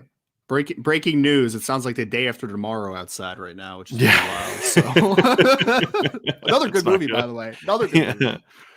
Oh, is The Day After Tomorrow? Is that the one with Dennis Quaid? Dennis Quaid, yep. Okay, Yep. Jake Gyllenhaal. Okay, That was a good one, man. I liked it. yeah, I liked 2012 a little bit better. I thought that was a little bit more entertaining. I've never seen because they came around about the same time. Mm-hmm. I don't love John Cusack as an actor, to be completely honest with you, but but in that one, I thought he's pretty good. They were both pretty good. Yeah. And it's funny as you'll read these reviews where they're just like, well, that's not really what would happen. I'm like, guys, I don't care. It's a movie. I don't care if that would actually happen. Well, scientifically, if this were to happen, it wouldn't go like, I'm like, I don't care. It's a fun movie. I love that when I watch one of the Marvel movies and Caitlin's like, that's very unrealistic. I'm like, oh, there's something unrealistic in a superhero movie? Like you've seen Hulk on camera 10 times and that's the thing you're objecting to? Like, okay, guys. Yeah. God. Speaking of Marvel, I tried to do the She-Hulk this week. I was like, you know what? I'm just going to give it a fair shake. And I didn't try it. Halfway through the first episode, I was like, nope, I'm out. I couldn't even get through half of an episode. It was one of the lamest things I've ever seen in my life. I didn't even try it, man. And I've actually liked some of the shows that they've been doing more than a couple of the movies. I thought Hawkeye was pretty good. I know a lot of people ripped Hawkeye. I thought that was entertaining. I thought it was good. Man, WandaVision was dope, man. I loved WandaVision. Yeah, that was a little weird for me for a while. It's like they carried that whole thing on a little far. But I mean, it was just some different turns and twists and turns. But yeah. It's hilarious when people do that when it's like a superhero movie and they'll find the most random thing like that's not realistic. Like the flying guy doesn't bother you, but that that's the thing that is my wife to a T, man. That's her thing. Like, that thing wouldn't do that. Oh, really, Caitlin? But you're not worried about Captain Marvel flying through the air with lasers coming out of her hands and no oxygen. She can breathe perfectly fine outside of our atmosphere, even though she's a human. Okay, that doesn't bother you, but those are always funny. Yeah, those are always hilarious. It's a movie. It's like when it's a movie about. I've heard people say, "Well, The Patriot wasn't really historic." It was a great movie. I don't need it to be point for point accurate unless you're claiming that it is. Like if you're claiming that this is a true historical, we're going to stay true to the story and all that. That's fine. That's different. Like I've watched the series called The Chosen, which I think is phenomenal. And I think they do a pretty good job of staying to the Bible. But at the very beginning, they say, look, some things were added to kind of make the story go, right? Because we don't know some context of some of the stories of the Bible, right? So in order to make it a story in the manner in which they do it, they have to, make some characters that weren't real people or whatever the case may be. And I'm like, so what? I'm good with that, right? As long as the heart of it, as long as you're not pretending or claiming that, hey, this is a word for word interpretation of what the actual Bible says, then, I think they stay very true to it. And I've not had any huge theological objections to it up to this point in time. It's very entertaining. Yeah. And I've enjoyed it, but it's just like, man, just relax, just chill. Or like my wife does do that. My wife is really good at figuring out what's going to happen in a movie, like in 10 minutes. Oh, I'm actually really good at that. Which is fine. Yeah. But keep that crap to yourself.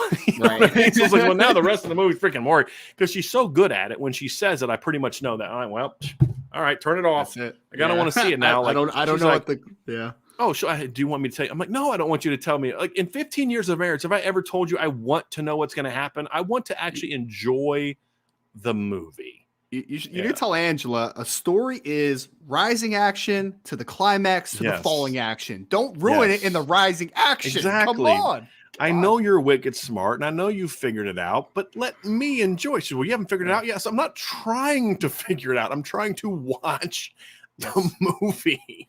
My brain's working nonstop. I want to just my favorite one. Caitlin's also one of those that does the research after the movie, right? So it's like you'll watch Friday Night Lights, for instance. It's like, oh, did you know that Dallas Carter actually killed Odessa Permian in that state championship game? I'm like, I don't care. It's still a good movie. That doesn't change. So I'm with her on some of that stuff. Like if it's based on a true story, there is some stuff. Like when I watch Kingdom of Heaven. Have you ever seen Kingdom of Heaven? No, it's with it's from a while ago, but it's had Orlando Bloom and Jeremy Irons is in it, and Eve Green, I think her name is. I know some of that stuff was historically based, so I wanted to read what was actual historically based and what wasn't. But I want to do that on my own. I don't want you to do it and then come tell me about it, right? If I wanted to know if that actually happened, I would want you to tell me. But I did not know that. You said Dallas Carter killed Permian? Oh yeah, it was like 30 something to nothing or something. Dallas Carter that year was just like steamrolling Does cats. the Man. They had like Jesse does the movie make it Armstead and seem like everyone it on was a there. good game, like a close game? Oh yeah, they were Okay. they were like a yard away from winning the football game, basically. Like, yeah. But in reality, they what? Okay, that's interesting. Yeah, I looked it up before too, because they actually had a director's cut afterwards where they talked about, like, they actually interviewed like Boobie Miles and those actual guys or whatever. And I mean, some of it was fictional, obviously. I mean, a lot of it, well, the players were the players, but they were played different positions and different stuff like that. But yeah, Odessa got smacked by Dallas Carter. Yeah. It was like something to nothing or something to 7. Like, yeah, they got killed. Yeah. Interesting. I still haven't seen that movie yet. That's like my Top Gun for you. So no doubt. No doubt. I mean, I would say that's one of the best movies of all time. So I think you're even worse than me in that regard. So no, no, not even close. Okay. Not even close. All right. Actually, no, we already got that one here. I want to get down to some more. We have a couple super chats down here I want to get to here. Got one from Nathan Milton. With the super chat. Thank you so much, Nathan. Nathan said, IB is the best. I hate that I didn't find it sooner. Seriously, though, nothing better than a Friday mailbag. Appreciate that, Nathan, very much. And another super chat from Raymond Harton. Appreciate you so much, Raymond. Says, I appreciate you guys for good work covering the only team I care about. I also love the fact that you are also Patriots and not the Tom Brady kind. Thank you for that. Not the Tom Brady. The Patriots do have sweet uniforms, though. I'm not gonna lie. I'm very much a red, white, and blue kind of. Some of them very. I actually liked their old uniforms. Like when they do throwbacks. Yeah, throwbacks. I didn't like the Patriots uniforms at the time, but I love them when they wear them now as a throwback. I think they look really cool, more like really cool and like modern garb, like the way that uniforms made of now. I very much like them. Yeah. And I do not like the all blue. I will say that I do like the silver, blue, and silver way better than the all blue, to be honest with you. So weird little thing. We had another super chat from Chino Aguirre. I apologize if I'm saying that last name incorrectly. Chino, thank you. Says, showing love and appreciation. Go Irish. God bless all. Appreciate that very much, man. We, like I said, Ryan, we do have a great crowd. The guy just gave us $10 just because. I mean, we appreciate that. Just because it's a Friday. We really do. Because, like, to me, Ryan, what it means to me is, like, it's not the $10. Like, the $10 helps anytime we get chats and we make money. It helps us grow. But it's just the fact that someone's just doing it just because to show it's a form of showing that they care. And that stuff does not go. Whether it's a $1.99 super chat or a $99 super chat, it's like it's all appreciated. We really do. We do appreciate. We do love this community very, very much. Yep. We had another super chat from Connor Grant who said, "If you could add one current college football player to Notre Dame for this season, who would it be? One current one." Wow, that's good. I know exactly who it would be for me. It's not even hard to think about. With all due respect, I love the Notre Dame receivers. They're great guys. I'm putting Marvin Harrison as my boundary receiver for 2 reasons. One, he's a stud, and 2, he ain't playing for Ohio State, so I don't have to play against him, right? But that would be why I'd go there. Could you imagine Sam Hartman throwing deep balls to Marvin Harrison Jr. all year? Would be very nice. And it'd be a lot of fun. That'd be a lot of fun. So that would be why I would go there. I mean, I could go with the D lineman or whatever, but yeah, that's. I would probably go, and this is a combination of this guy's really, really good, and also there are some questions about the tight end position right now. I might go Brock Bowers. I might, man. He's pretty good. Because you could also throw him into the boundary if you felt like it. Sure. Like, he's very good. I mean, it'd be the same. The only reason that I'd go with Marvin over Brock in that comparison is Marvin. Taking Marvin means you don't have to play against him. That's true. Brock, you wouldn't have to play against him in the postseason. But if Marvin does his thing, you may not get to play in Brock in the postseason. You know what I mean? So it's very fair. Yeah, that's where I would go. And again, I would still play all the other Notre Dame guys and all that. But it just, that's just the question was asked. That's where I would go. I also thought about Braylon Trice to add some more to the big end position because. But I'm really excited to see what Javonte Jean-Baptiste does this year. I really am. But could you imagine Braylon Trice and Javonte Jean-Baptiste? I get it. I would want to think of maybe a position where, but I just don't know enough about the best D tackles and the best linebackers and the best safeties in college football to be able to pick one of those. I just would have to think. I'd have to think more about those, to be honest with you. Yeah, D tackle is a Yeah. position that I mean, if this time last year, I mean, maybe Jalen Carter would be in my conversation, right? It's like, yeah, I'll take Jalen Carter, sure, come on over, brother. Yeah, exactly. Yes, absolutely. All right. Let's get back up here, Ryan. We got a lot more here. Let's go. Let's roll. Next question's from John A1, who said, between Andrew Kristofic and Rocco Spindler, who has the highest ceiling between the pair? Who's closest to their ceiling between them? Well, there's two answers for that one. Who has the highest ceiling? I still think it's Rocco. Who is closest to their ceiling? Andrew, definitely. He's older. Yeah. Older and just more fundamentally sound and more consistent. Yeah, that'd be my answer. Rocco more upside. Andrew Kristofic closer to his ceiling would be where I'd go. Man, I think it's definitely. I think Andrew's definitely closer to his ceiling because we've actually seen him play a ton as well too, Yeah. right? Where it's like Rocco, we haven't really seen, right? So like, who knows what his ceiling is 100%? You haven't really seen him, right? And game reps for offensive linemen just means so much, right? So I would say the upside probably goes to Rocco. I mean, sorry, the closer to the ceiling probably goes to Kristofic. Still think that Kristofic has a little bit of upside, man. I still think he's a good athlete, but I probably defer. Yeah. I probably go with the same thing you said, though, just because Rocco's still younger, he just isn't close to as good as he could be, in my opinion. All right, let's go. Here we go. Next question is from Andrew Rhodes. Thank you for the question. Hey guys, what are your favorite types of tacos? Making carne asada and El Pastor tacos for Cinco de Mayo, but mine are birria tacos. I don't know what birria is. Do you know what birria is? I don't. I honestly Birria, don't. maybe? I don't know.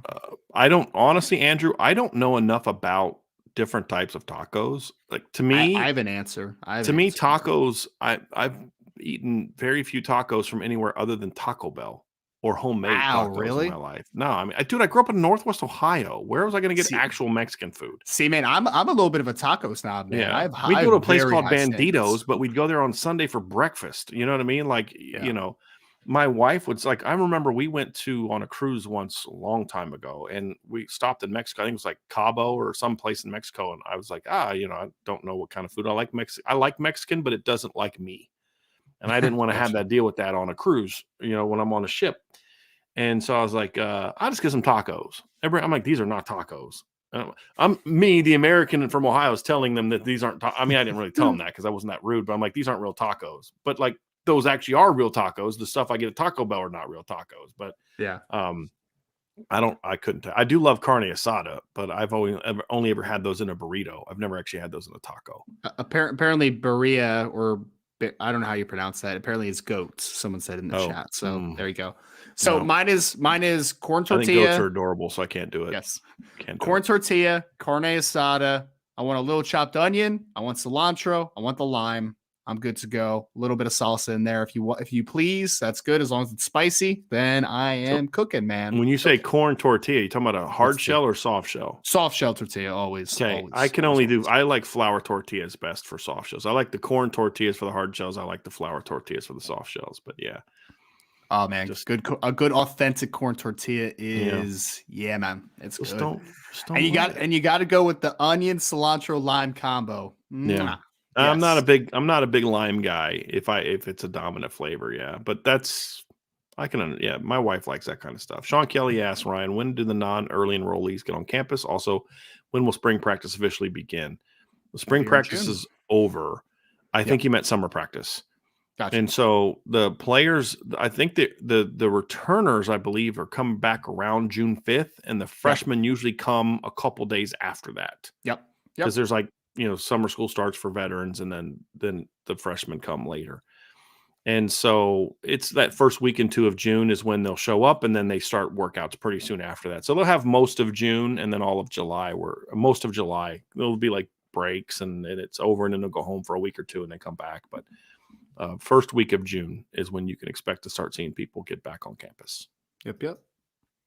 And next question is from Notre Dame 2164. Says, on a scale of 0 to 10, 0 being no chance, 10 being for sure it is going to happen, knowing just what you know right now, what are your chances of flipping Caleb Beasley? Of course, is the cornerback out of the state of Tennessee that is committed to the University of Tennessee right now. I mean, what are the chances on 0 of 1 to 10? 0 being no chance, 10 being for sure. I'd say right now, 5, 6. I was going to say like right in the middle. Yeah, at 5, right in the middle. Yeah. There's a lot of work to be done, but he's still listening to. Look, I'll say this.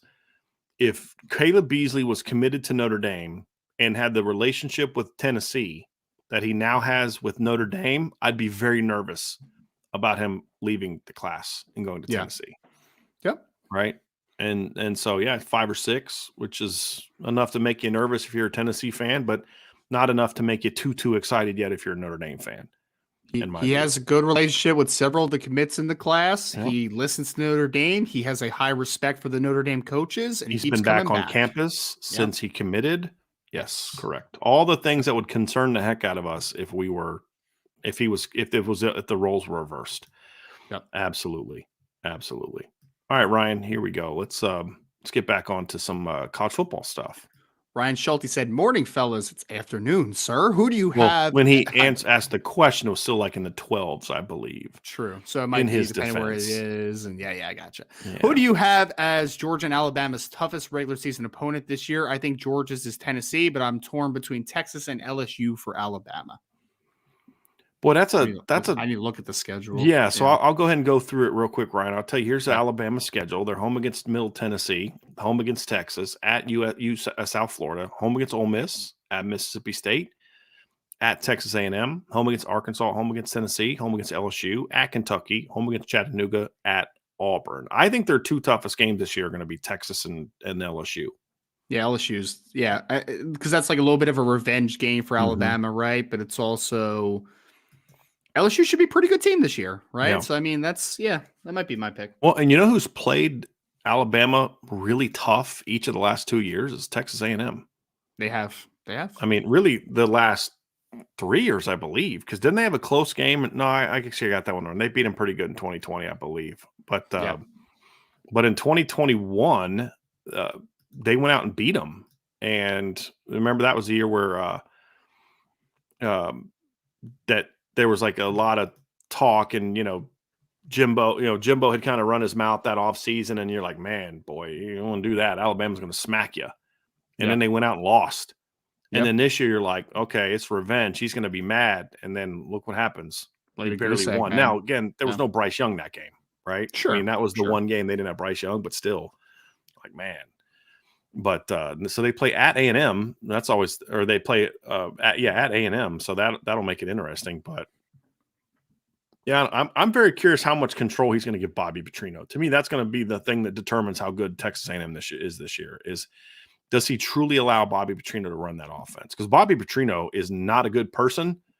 It's a really good offense. Supposedly he's gotten over some of but he's just not someone I would really care to have much of a personal relationship with, but he's one of the 10 best offensive minds in the game right now, in the game of college football right now, in my opinion. Yeah.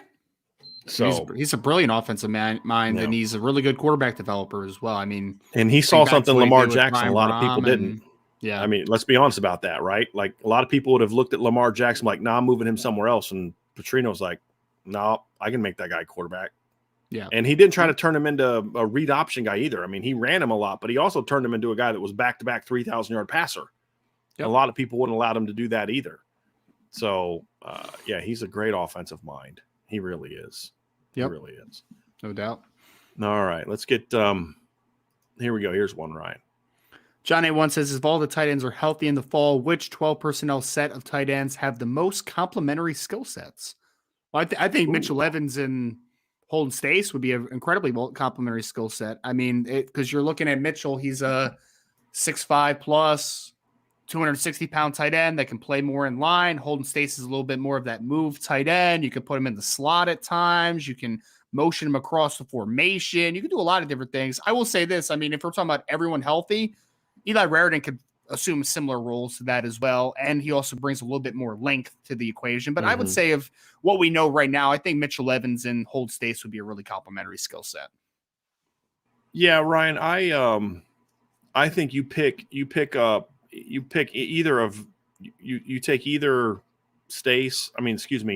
Mitchell Evans or Eli Raridan, and then as on one side, pick either one of them. and then the other side have Holden Stace, and that's your answer. Yeah, I mean, Raritan and Stace would be a really interesting one. Too, yeah, if they were both yeah. healthy. That'd be where that's where I would be. It would be with that one, just either one of those. And the reason I kind of like I think the reason down the road I really love the idea of the Raritan Stace one is because they're both strong blockers, like at a young age. In high school they were, where Mitchell was going to have to learn to block a little bit because he was a quarterback. Yep. But any of those combos, I mean, you could even say there's some complementary nature to Eli and Mitchell Evans, because Eli is a guy that, if he's healthy, is a vertical weapon. Yes. Where Mitchell's more of a work the middle of the field run. He's a good route runner. He's a complementary player to Eli as well. So there's a lot of different combinations you could go with that. And that's what I like. That's one of the things I like about that group, to be honest with you. Very diverse group. Very diverse group. This is a very interesting question here.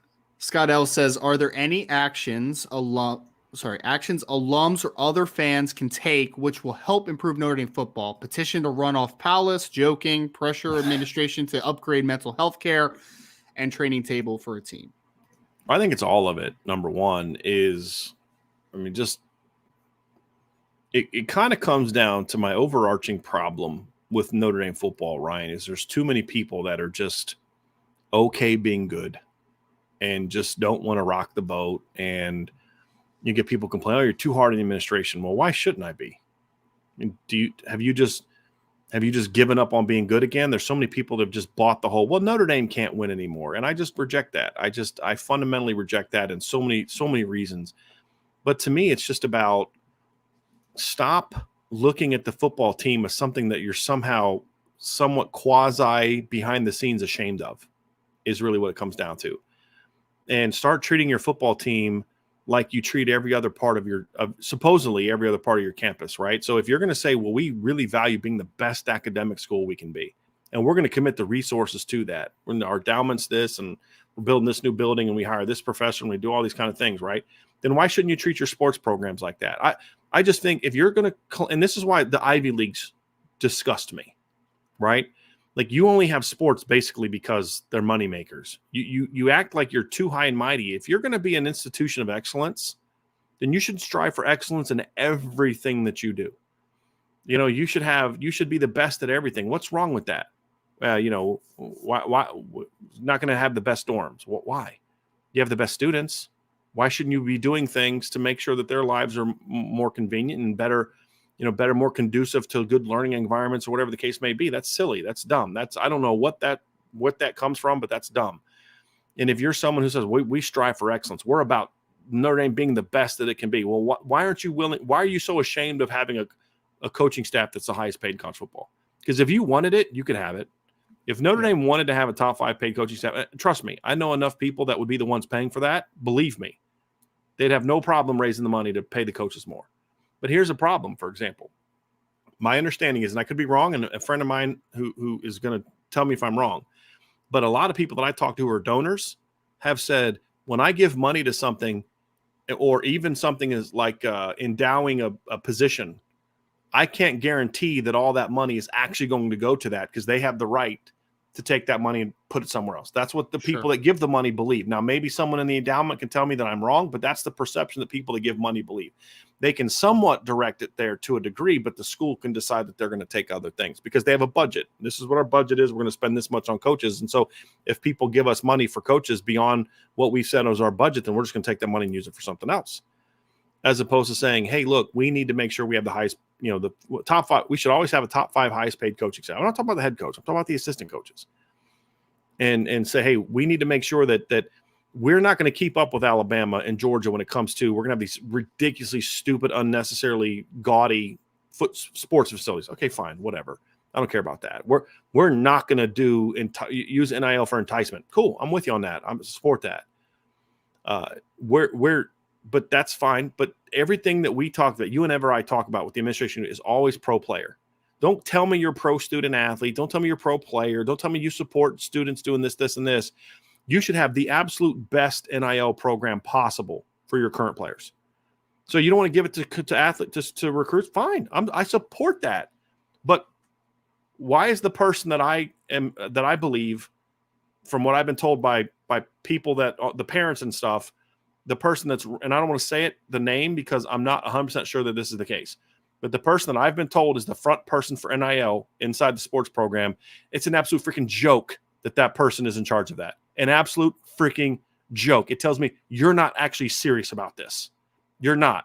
Why would you not invest what you need to invest to make sure that your student athletes are getting the best NIL support as an institution? Why do you not strive? If we don't have the best mental health situation in college football, then we're not doing this right. If we don't have the best academic support, oh, you do have that, cool. Then how about you treat these other things the way that you treat that part of it?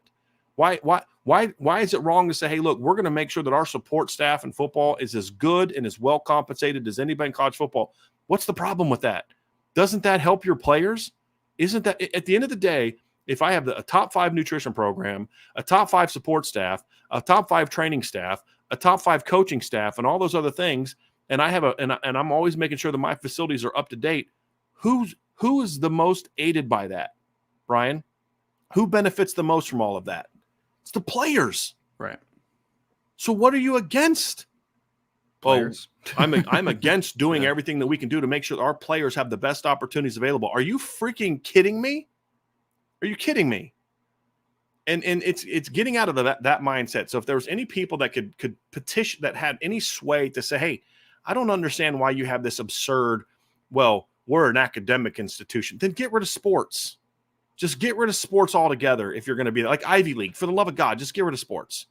If you're going to be that anti-football, and just get rid of it, just stop playing it, and all these other things. And that's my frustration with Notre Dame, right? Is this, well, we have to do this, or, well, this person didn't care about football, so just stop.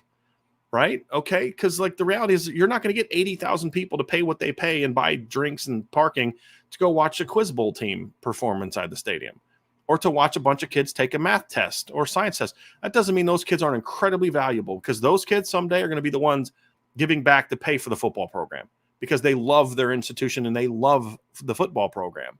Right. And so it doesn't mean that they're not valued, but you value them in this way. You make sure that they have all the resources they need over here. Why are we not doing that for the football players? Why did it take so long for the basketball team? Keeping in mind, the women's basketball team has won multiple national championships, and for a decade, Muffet McGraw had that team. With the exception of UConn, there was no team better over the course of a decade. Why did it take so long for you to finally get them better facilities? Why? Because you don't care. Because you're not serious when you say you strive for excellence. It's just this. It's just words. Because money is you say, well, it's just money. Yes, money is important, because money is how I get the best people. Jack Swarbrick's one of the highest paid athletic directors. Fact. So he can be one of the highest paid people, but we can't have the assistant coaches staff, who are honestly one of the primary drivers of why the athletic director position at Notre Dame means anything. Because here's the thing: if Notre Dame football was just like Purdue, is that as an attractive of a job as it is right now? Does anybody care what the Purdue athletic director thinks about the college football playoff? But when Jack Swarbrick speaks on it, people care. Why? Is it because of his work with the U.S. women's gymnastics? I don't think so. It's because he's the athletic director at Notre Dame. That's why. Sure. Yeah. So why are we not treating all those things? Hey, we're going to make sure that our sports programs have the best of the best, because we do that for our students. We do that for the people in our business program. We do that people in these other programs. We make sure that they have everything needed to be phenomenal at what they want to do. Why don't you treat sports that way? Why is it beneath you to do that? And that's what I would hope that more alums would do, is hold them to a higher standard. God forbid we actually hold them to a higher standard. God forbid we hold them to live up to the words that they say. We want to be a champion. Then act like it. And I don't think they do. Yeah. Am I wrong, Ryan? Thoughts? You're not wrong. I mean, we've had this conversation all offseason, man. Like, this is where we are. I mean, literally, the whole offensive coordinator debacle. Like, we can go back to a bunch of different supports that weren't put in place. I mean, you can't expect Notre Dame to be the premier program of college football if not everybody is on the same boats consistently, right? And I'm sure that there's frustration in a lot of different spots in the program behind the scenes, but just I don't know if that change is ever going to come, man. Like, I just like what's going to elicit that change. I mean, I have no confidence that better anything is ever going leadership, to change in that. Better leadership, and then the money people demanding it. Yeah, that's how it changes, right? Yeah. I mean, hey, I'm not going to give you any more money until you actually start doing this. You want my $10 million? Cool. Then you let me tell you where this $10 million is going to go, right? Otherwise, don't do it. The problem is, I guess it's not a problem. The reason that they get away with it is because the people that give the money love Notre Dame so much, they'd rather deal with that than not give them the money at all. Because they just like Tom Mendoza loves Notre Dame, loves Notre Dame. Sure. And so sometimes I don't think he's willing to hold people accountable in a way that he could if he wanted to, because he loves Notre Dame. And I know some other big money people that are the same way, where they'll be critical to a point, but they'll only go so far because they love Notre Dame. The option of not giving is not an option to them, because I love Notre Dame too much. I love the kids. I love the students. I'd rather make an impact here, even though it's not necessarily where I want to be, because I love Notre Dame. And that allows them to get away with things that I just wish they weren't allowed to get away with, to be honest with you. And I'm going to keep saying it until it changes. And if it never changes, then I'm going to always talk about it. Yeah. But I'm sorry, Notre Dame is a place that should demand excellence in everything that they do. And again, I'm not talking about silly stuff. Like, I don't need a slide in the facilities. I don't need, 87 video games in the – that's not what I'm talking about. Those sleep chamber things, those need to be there, like that LSU does. But why? Yeah, not because it's cool, because that's actually good for them. Like, that actually helps their bodies be at peak condition, right? I mean, great. Those type of things. I say, okay, now that's pretty cool. Now, do you need one for every single player? No. But you should have enough to where you're always it's available. You can have guys doing it. So, I mean, and they do some of that stuff, but they always do enough to say they're doing it. This is the problem. They always do enough of that stuff to say, well, we've got that. Yeah, you got 5. They got 60. You know what I mean? Like, what's the explanation for you only having 5? You can't give me 20? And that's the thing that frustrates me. Like, why is the Goog not being renovated right now?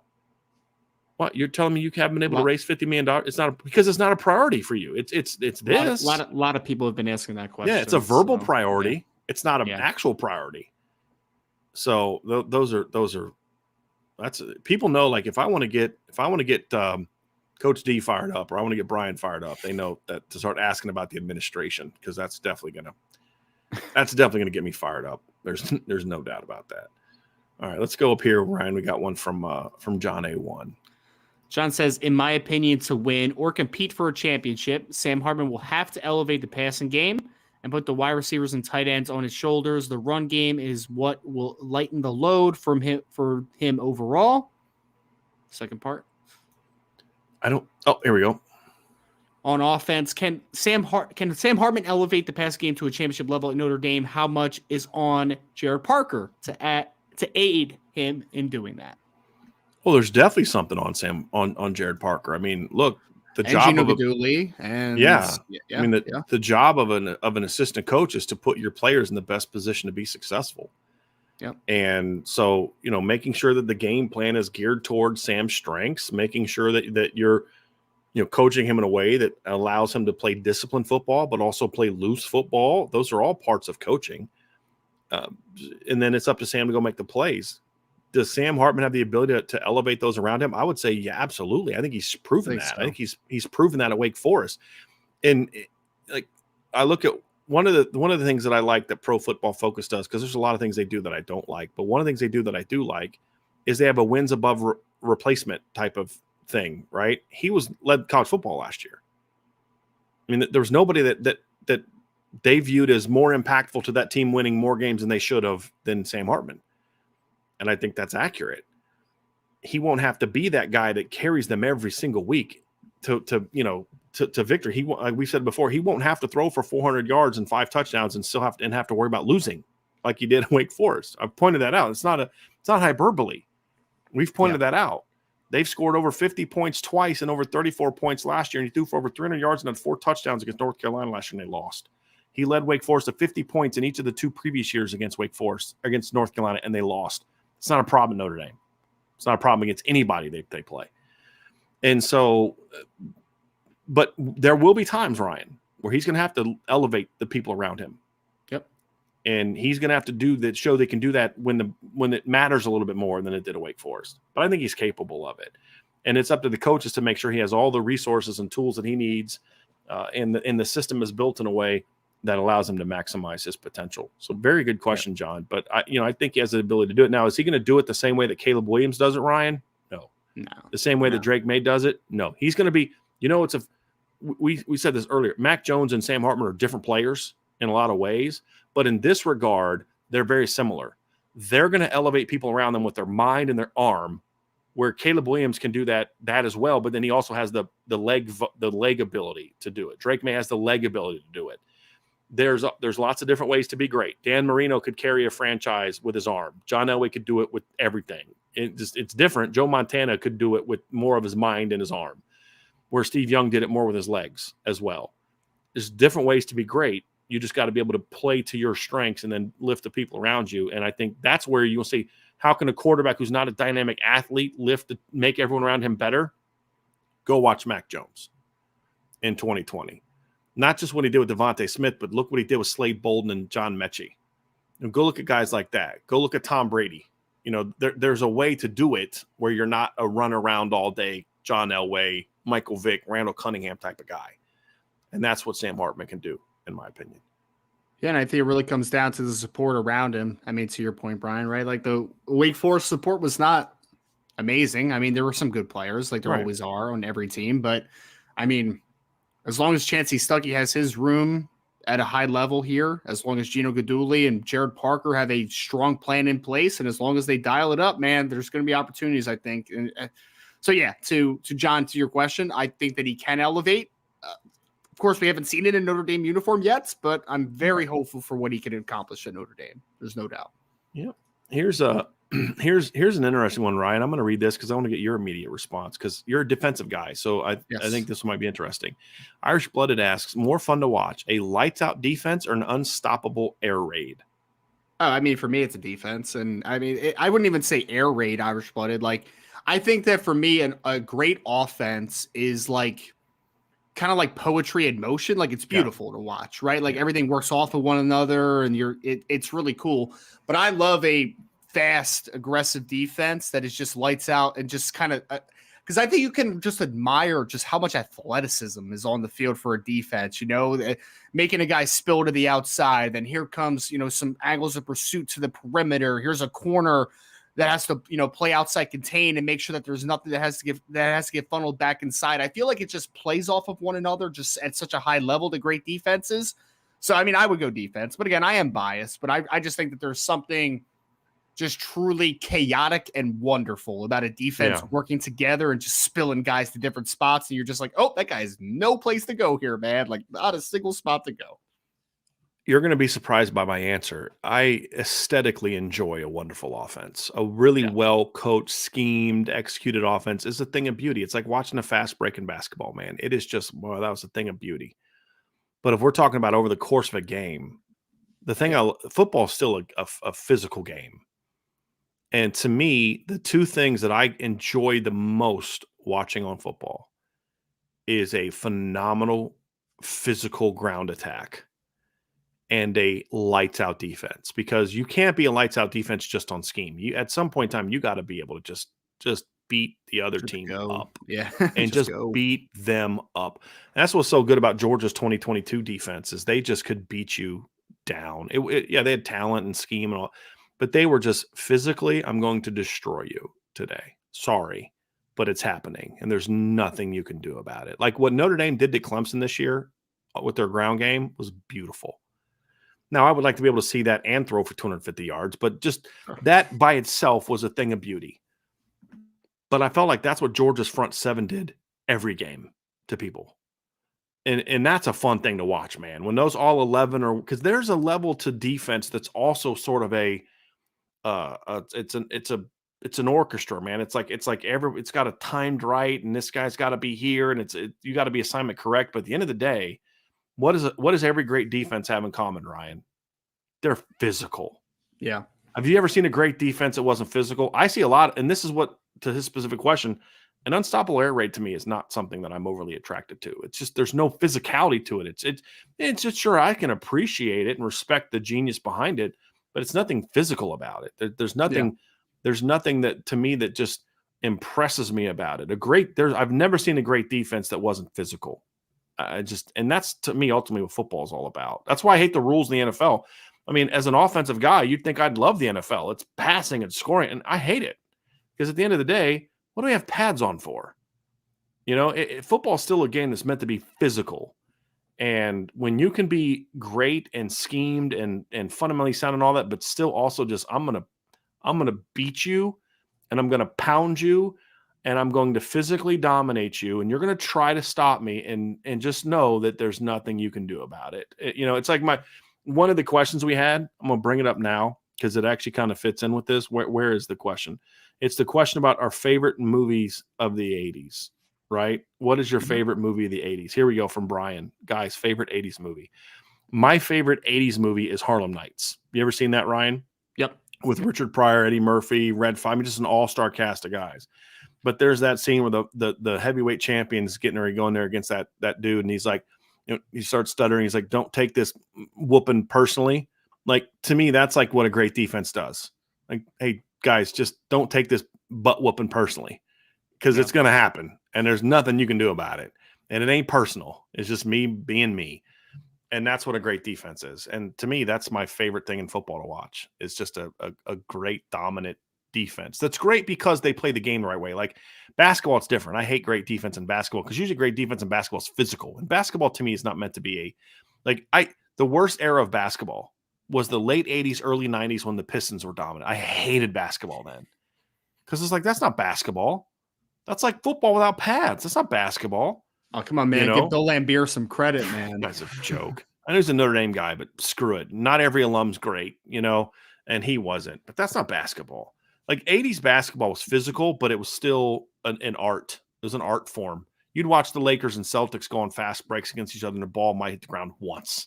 Yeah. And just that's an art form. And I don't enjoy that.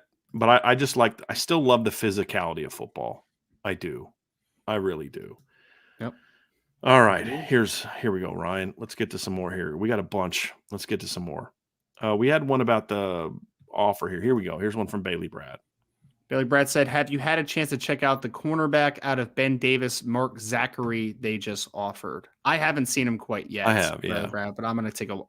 He's pretty good, Ryan, for a sophomore. He's skinny. He's very skinny. 6 foot 155, I think. He's listed as 6 foot. I don't know if he's quite that on film. He looked about maybe 5'11-ish, skinny. Yeah. Good, pretty good technique for a kid that age. Plays the ball very well, gets his hands on a lot of footballs. Don't see him really transition a ton. He seems to have good speed for his age.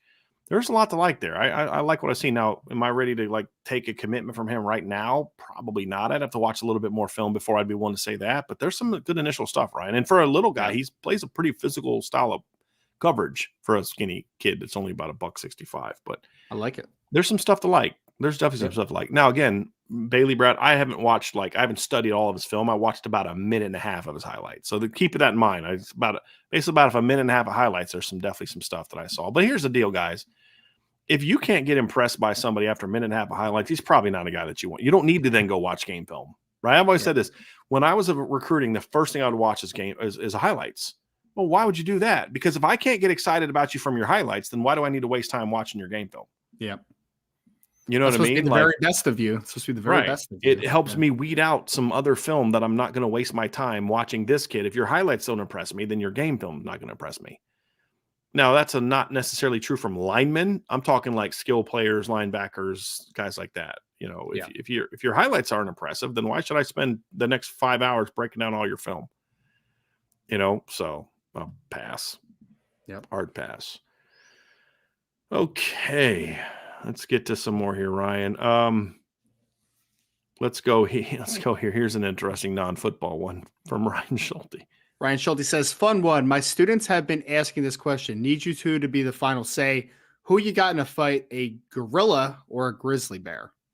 I have no idea. I think a gorilla. I think a gorilla Why? personally. Okay, why? Gorillas, I forget there's like some statistic out there where basically they're the strongest animal pound for pound or something. Mm-hmm. Like it's some crazy, like their grip strength is like some of the most insane thing you've ever heard. And they have opposable thumbs as well. That'll come in handy in this fight, in my opinion. I think they're strong. If they can get a bear in a chokehold, they might have a shot. The reason I would kind of go with the grizzly bear is grizzly bears tend to be bigger. They're bigger. Grizzly bears have claws. Gorillas do not. Gorillas have more hands and feet, like you'd see in like a, human being kind of thing. And I would imagine they're faster as well. I would imagine. Yeah, I would imagine they're a little faster than a gorilla. I'm not sure about that. But maybe. I'd be curious about that. But the claws, the teeth are going to be. I mean, gorillas have big teeth, but I think bears have a little bit bigger jaws. You know what I mean? Yeah. So they're just I think bigger in general. Yeah, I think that would be the advantage. I think it'd be kind of like if you got into a fight with an MMA guy that's maybe you're bigger and stronger than, but he knows the techniques, and if he gets you in that one move, like if he gets around you, behind you, and gets you in that chokehold, you're out. I don't care. You know what I mean? But I would tend to think of a grizzly bear over a gorilla. I think the gorilla, they're going to start throwing poop at the grizzly. They're going to hit it in the eye. He's had some very weird takes today. Like you're talking about boogers, now you're talking about poop. What chimpanzees and monkeys and everything, they do throw poop. I mean, we can't. We're going to go ahead and move on from that. That's how you know someone's lost an argument when they start talking about that right there. So am I wrong? Am I wrong? That's the question. Let's move on. Jason said, "How confident are you? How confident are you? Notre Dame finishing with a monumental finish and land Justin Scott, Elijah Rushing, and Logan Thomas." Well, I would say the caveat that I would say to that, Ryan, is if you're going to say monumental finish, you need to have Malachi Williams as one of the options there. And for me, it would be if you get Justin Scott and two of Elijah Rushing, Logan Thomas, or Malachi Williams. You give me two of those three edges and Justin Scott, you're not going to have a better defensive line class in the country, in my opinion. Because I think Cole Mullins is a top 150 guy. It's my opinion. I have Cole Mullins graded out as a top 150 guy. I have Owen Wafel graded out as a 150 guy.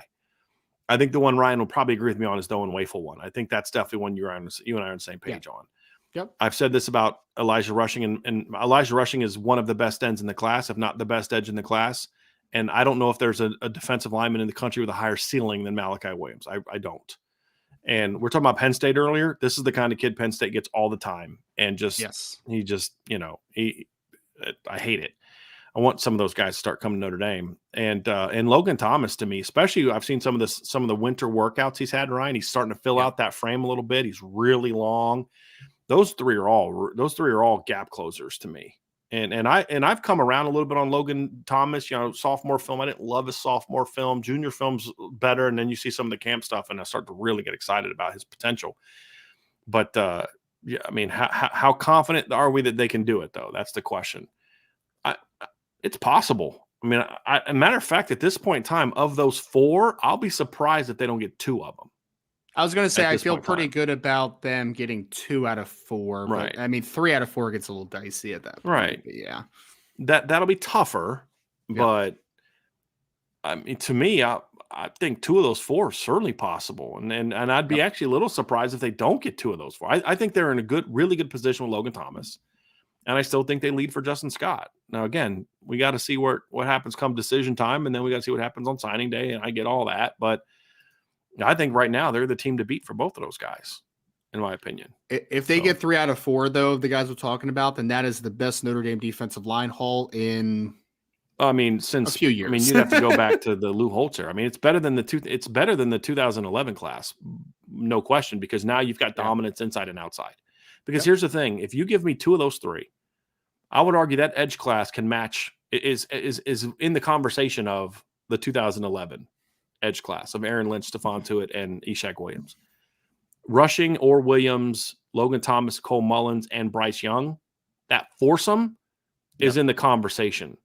But the 2011 interior class isn't even in the same universe as the Justin Scott Owen Wafel combination. Yeah, in my opinion, that's the difference. 2011 still probably has the better edge group from high school, based on high school rankings and high school film. It's still slightly. Aaron Lynch was a stud. Stephon Tuitt was a stud. Ishak was a pretty darn good player as well.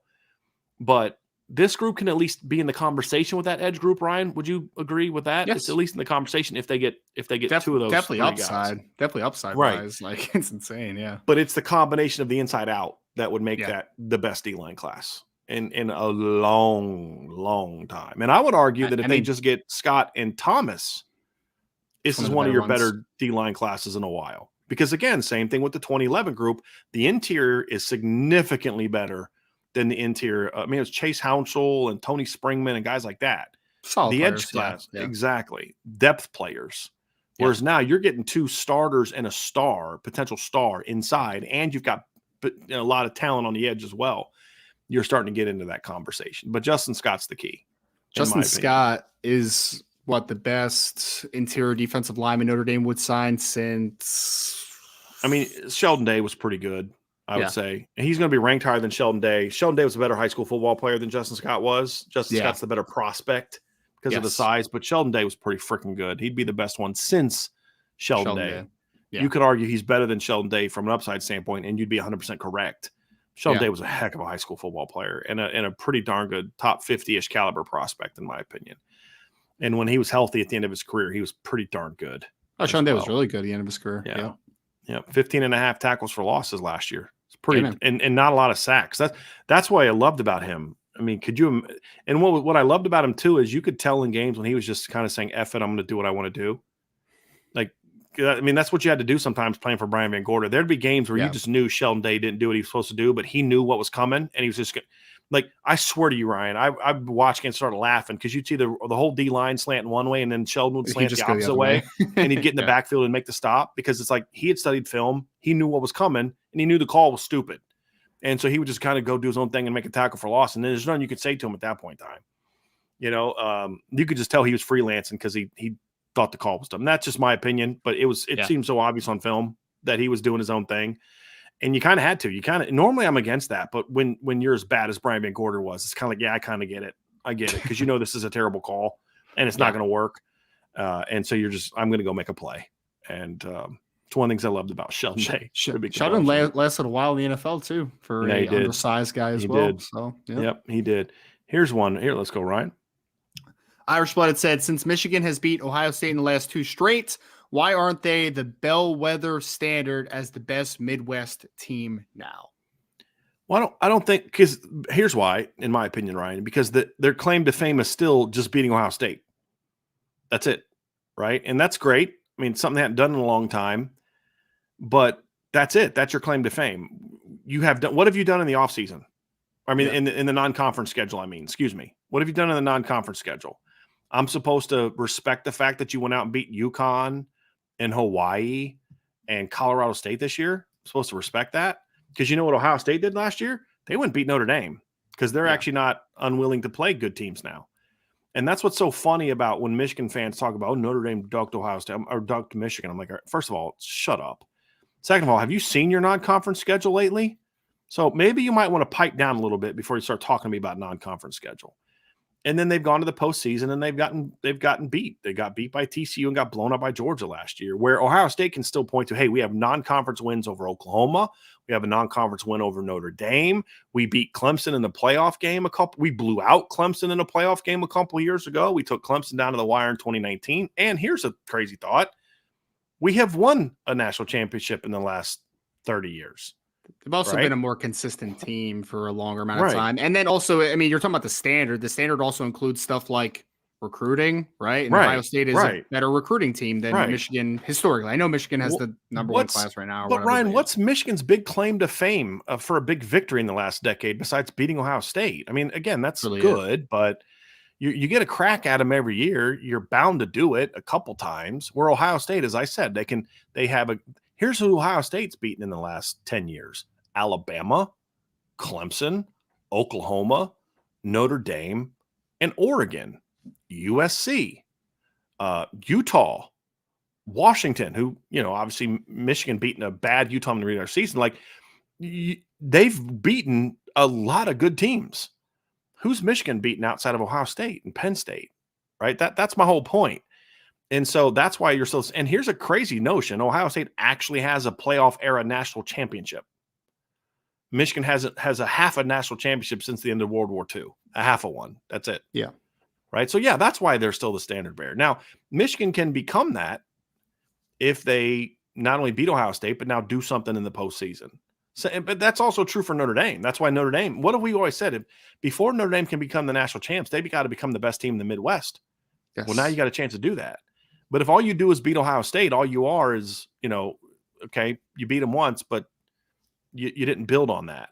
And at some point in time, the success has to come. Ohio State has beaten the best teams in the country. Who are the best team? Who have been the best teams in the country the last 10 years? Georgia, Ohio State, Clemson, and Alabama.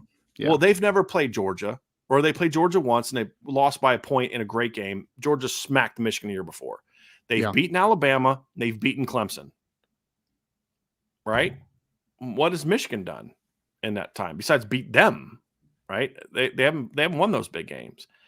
So that's why they're not standard. Now, again, that could change if Michigan goes out there and beats them again this year and then does something in the playoff, Ryan, then that'll change, right? But as of right now, you got to do something other than just beating Ohio State to really impress a lot of people. I love this chat sometimes because Patrick Fleming just said Michigan's 1948 championship was BS. Nice. Nice. Very nice. Very nice. I love this. This sums it up so much about the difference between Ohio State and Michigan right now. And I think Christopher Crosby nails this. Michigan is built to beat Ohio State. Ohio State is built to win championships, national championships. Now, that's something Ohio State has to understand. You can't win a championship until you beat Michigan first. Right. But the whole thing is Michigan was so non-competitive against Ohio State for so long that you can understand why Ohio State stopped thinking about we have to figure out a way to beat them. Right? I mean, we've done it for a decade. So we've moved on to bigger and better things. Now, Ohio State needs to recalibrate a little bit.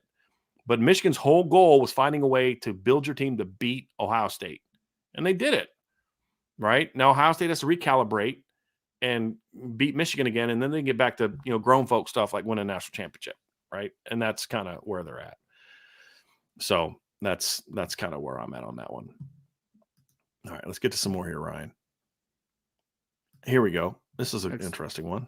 Next question is from Irish Blooded. Other than Notre Dame's, what are some of your favorite college game day, game time traditions? I love the running down the hill that Clemson does. That's pretty cool. It's really cool. I do really like the Penn State when it's a whiteout game. I think that is pretty dope. That's very cool. I think it's really cool. But can you please find a different song than the Okay, can we do something different? But the whiteout thing is still pretty cool. And it's such a big stadium too, right? So 100-some thousand people all wearing white. Like that's a pretty cool. That's a pretty cool deal.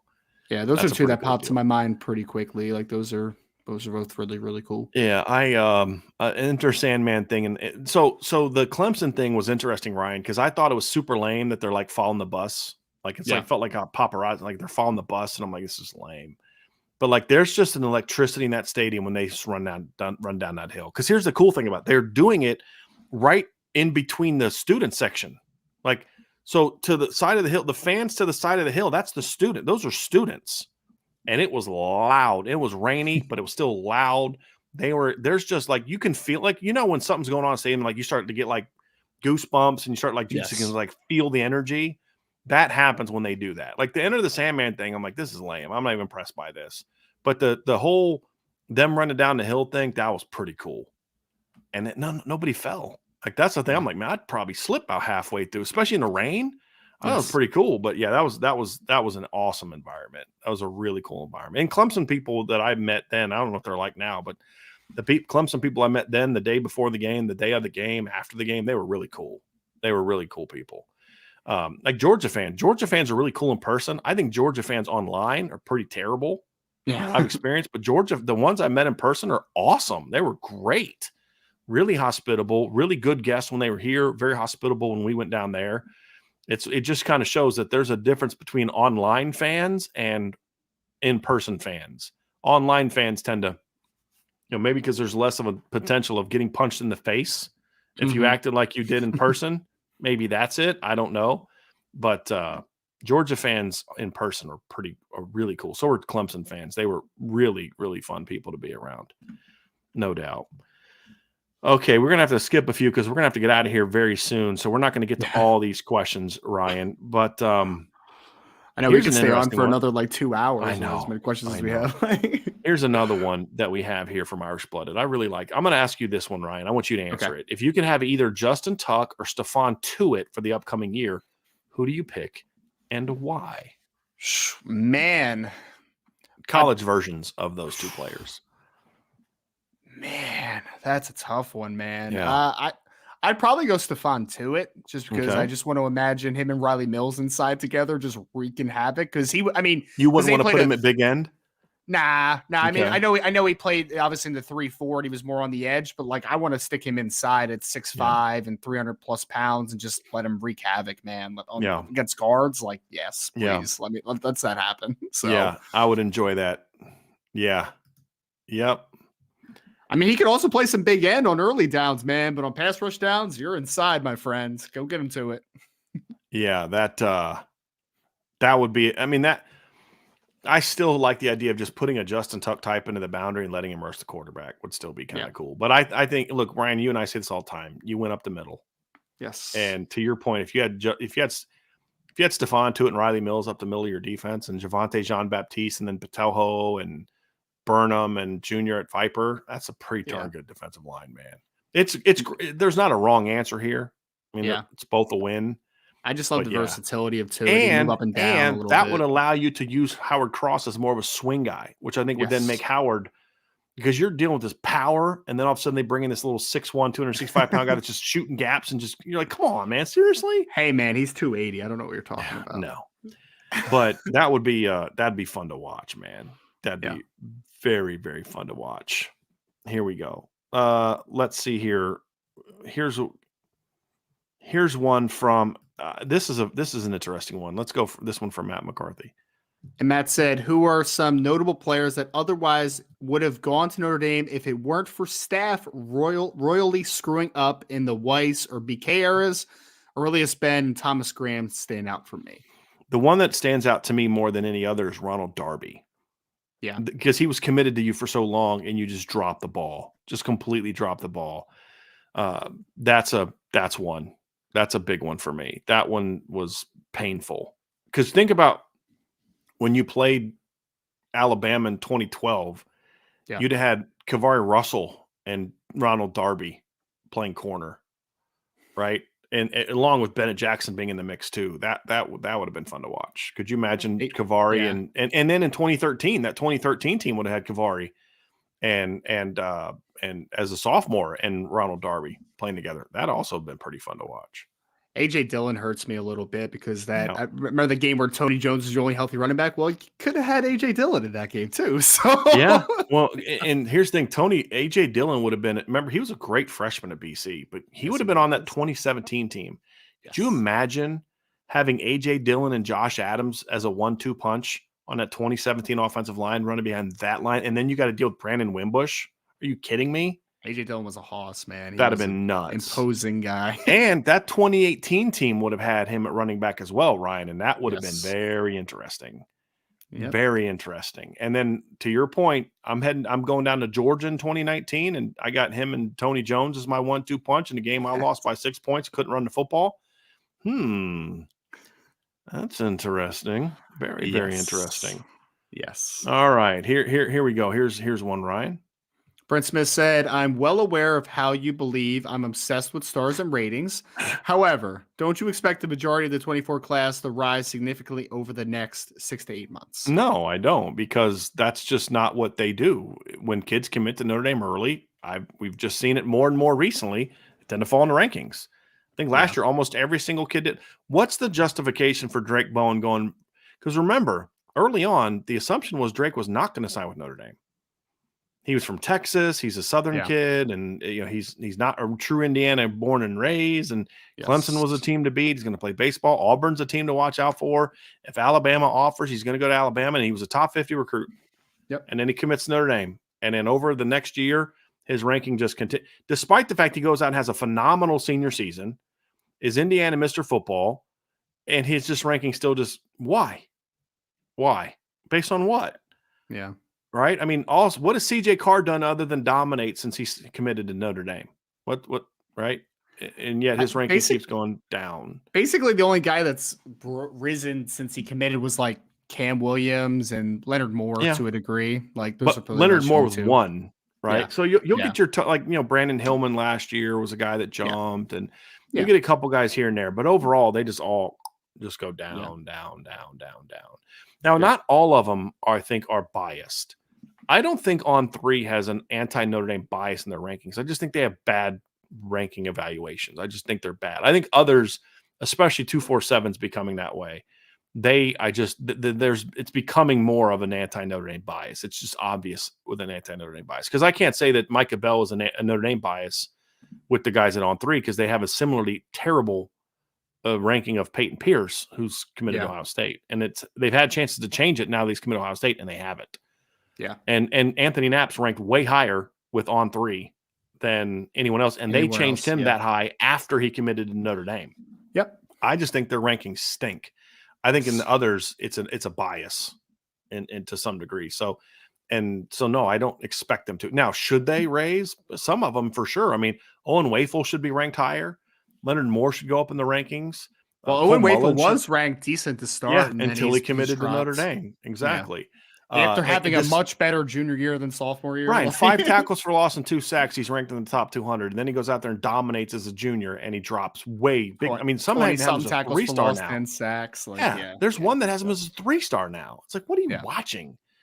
So some of those, I mean, CJ Carr is not in the top 3 at quarterback for everyone is just whatever. If CJ Carr was uncommitted, I promise you he'd be ranked higher. It's just the way that it is. And so, no, I don't expect them to rise. And I don't care.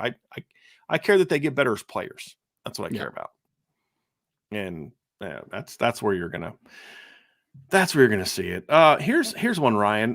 What are your way too early playoff teams? Mine are Notre Dame, Ohio State, Florida State, and Georgia, all with 1 loss. So that would mean potentially Notre Dame or Ohio State. I'd be curious what you think here, Mike. Do you think Notre Dame beats Ohio State or vice versa? Be very curious about that. Ryan, what do you think of his? And then what would your way too early top 4 be? I haven't really put a lot of thought into that completely just yet. I haven't really put any thought. I mean, I'll tell you a couple that I like, Mike. I mean, Notre Dame is a team that I think it could be for a playoff spot for sure. I think Georgia's, I can't not count. I can't not put Georgia. You're the champ till somebody beats you, baby. That's how it is. I think Washington has a chance to have a really good, really dynamic season, and they could be in this conversation. I really do.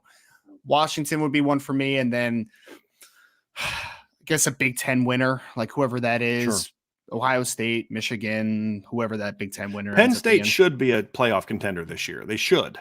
Yeah. With the talent they have coming back. I just don't know if they will. Washington's an interesting one, Ryan, because I feel like they might have to run the table to get in. That's my only concern because they play Boise, Tulsa, Michigan State on the road. Michigan State's going to be terrible this year. Cal at Arizona, home against Oregon, home against Arizona State, at Stanford, at USC, home against Utah, at Oregon State, home against Washington State. Now, there's some good teams on there. You got at USC, and you've got Oregon, and you've got Utah. I think Oregon State's going to be ranked. But is the committee going to show enough? The committee showed no respect to the Pac-12 last year. I mean, none. And, so that's my only concern. Do they have to go? It's going to be tough for them to run the table with their defense. And the Pac-12's, I think, getting much better. I mean, Oregon State's ascending. Dan Lanning's done nice things there. I think Arizona's a much better team now. They're still not great, but they're now where they can. You got to be careful with them. Washington State's now playing two-way football, not just throw it all the time. And they're now a team that's got more balance on offense. They play good defense. It's a better league right now than it was 3 years ago. So running the table could be tough. That'd be my only concern. Otherwise, Ryan, just in theory, just looking at rosters and schedules, I agree with you. Washington should be a team to consider. They have a very talented roster coming back. Very talented. Yeah. I think Washington and USC are the 2 teams to beat in the Pac-12 for me right now.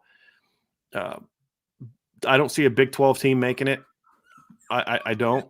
But I would say Georgia until they lose.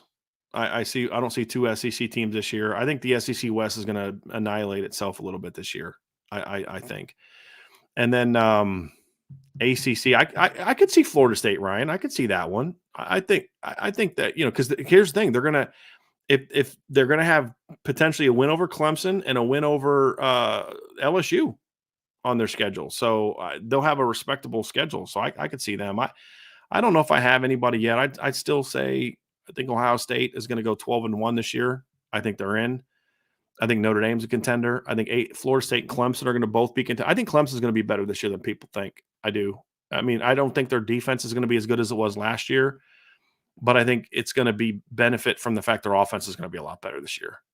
Getting rid of the OC and bringing in Garrett Riley and getting rid of DJ and bringing in the other kid, I think are both going to be big benefits to that this year. So those are boosts for me at this point in time.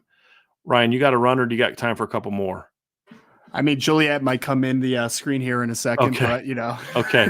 I'm going to see if there's any others that we definitely have to get to here real quick. We do have a super chat here from Connor Grant. He says, how likely, thank you, Connor, for another super chat. He says, how likely is Benjamin Morrison to be a first round pick? Well, a couple things. Number one, Ryan, is he's got to continue to improve. He's not a first round pick right now, right? He's not. He's on the path to becoming one. He's got to get stronger and continue to improve his game. He's got to stay healthy. And I was having a conversation with somebody the other day. I don't know how fast he is. I still don't know how fast he is.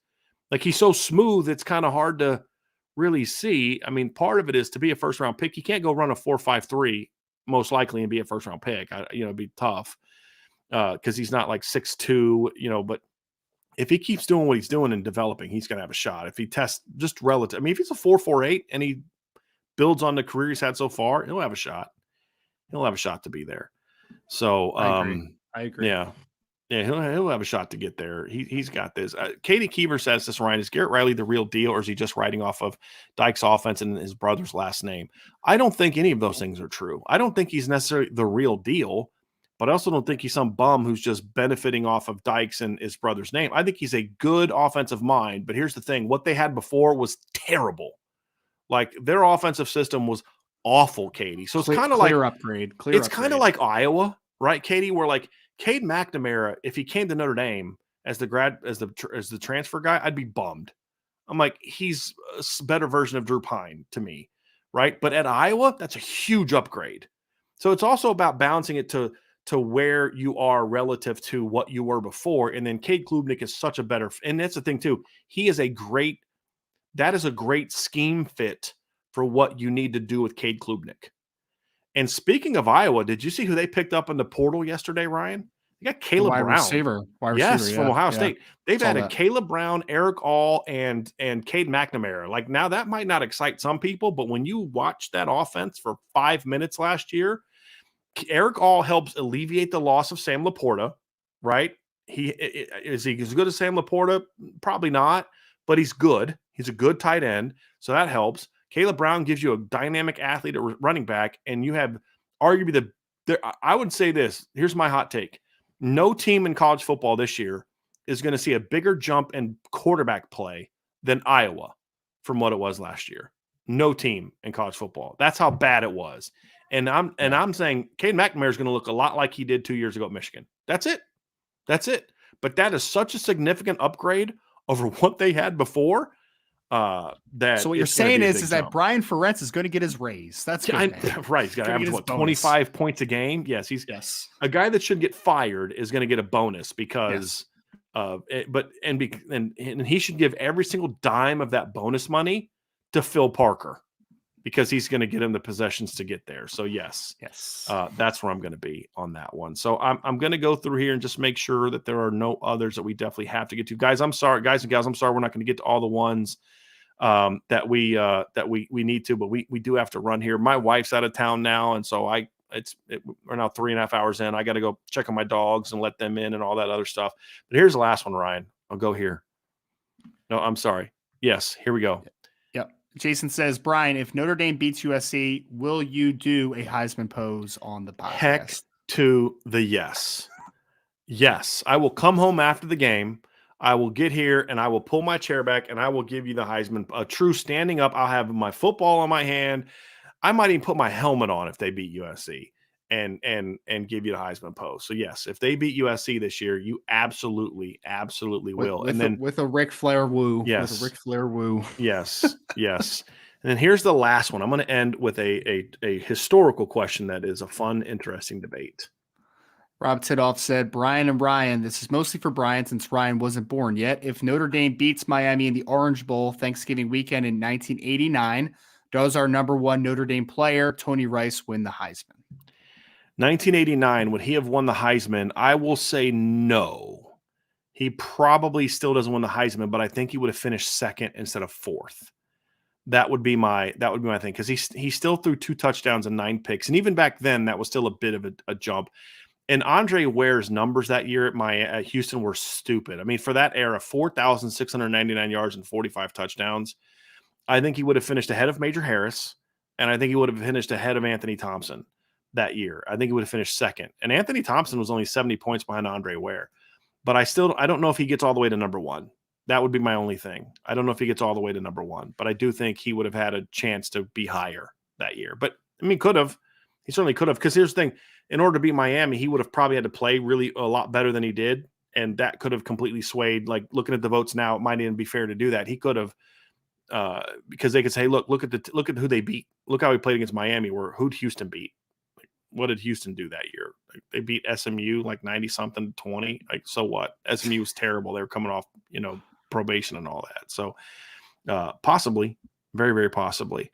We did have a super chat pop up, Brian, that I wanted to get to as well before we get out of here. Patrick, and you can take us out of Ryan. You can take us out of here after we get done with this one. Okay. Patrick McGrain said, "Did Tommy Rees bring in Tyler Buchner as a Band-Aid until the other quarterbacks catch up, and then be quick to bench him and roll with one of the other guys?" I highly doubt that was his intention. I knowing the relationship that Tommy Rees has with Tyler Buchner, I'd be shocked if that's the thought process there. I don't think he would bring him in if that were the case. I think what he did is he doesn't have a lot of faith in the quarterbacks that are there. I think that there's a very high expectation, or I've heard that there's a lot of love for Dylan Lonergan, but is he going to be ready this year or next? I don't think it was a Band-Aid. I think that Tommy Rees has a lot of faith in Tyler Buchner as a player, and believes that in his offense he can come them and help them compete this year. Because you got to remember something. I don't think it's a given that Tommy Rees is going to be at Alabama very long. I mean, this is still a guy that wants to ultimately be an NFL coach. If he goes out and wins at Bama this year, he could possibly write his own ticket to NFL offensive coordinator jobs, right? I mean, that's the reality of it. So I think he brought in Tyler Buchner because he thinks Tyler Buchner gives them another talented quarterback in that room for the competition to give them better odds of having a championship caliber offense on the field this year. I think that's why he brought him in. And I think he thinks if Tyler plays to his potential, he can be a big-time quarterback. And I don't disagree with him on that. Will he get there? I have no clue. But the talent is there. I think people that just want to hate on Tyler now, he doesn't have, and that's hate because people just disrespectful with Tyler Buchner. Yes. And just, he stinks. He's no good. He's this. That's nonsense. I can understand why you can question, is he a championship caliber quarterback? That's a very fair question right now. Very fair. But he didn't just lose his ability all of a sudden. And Tom Rees knows that. So I think that's why they brought him in, Ryan. I think that's why. So. Yep. I agree. So we are going to end the show. I want to thank everybody for joining us today. A lot of great questions. Before you leave, if you could please join the message board at boards@irishbreakdown.com. Like my man Mace AK says here, hit that like button, subscribe, and hit the notification bell. Share the podcast, and of course, leave a 5-star review on any of your favorite podcast platforms. Visit the IB store for your best merch. And as always, go Irish. We appreciate you all so much. From Brian, I am Ryan. Thank you all so much again for joining the Free for All Mailbag on the Irish Breakdown podcast.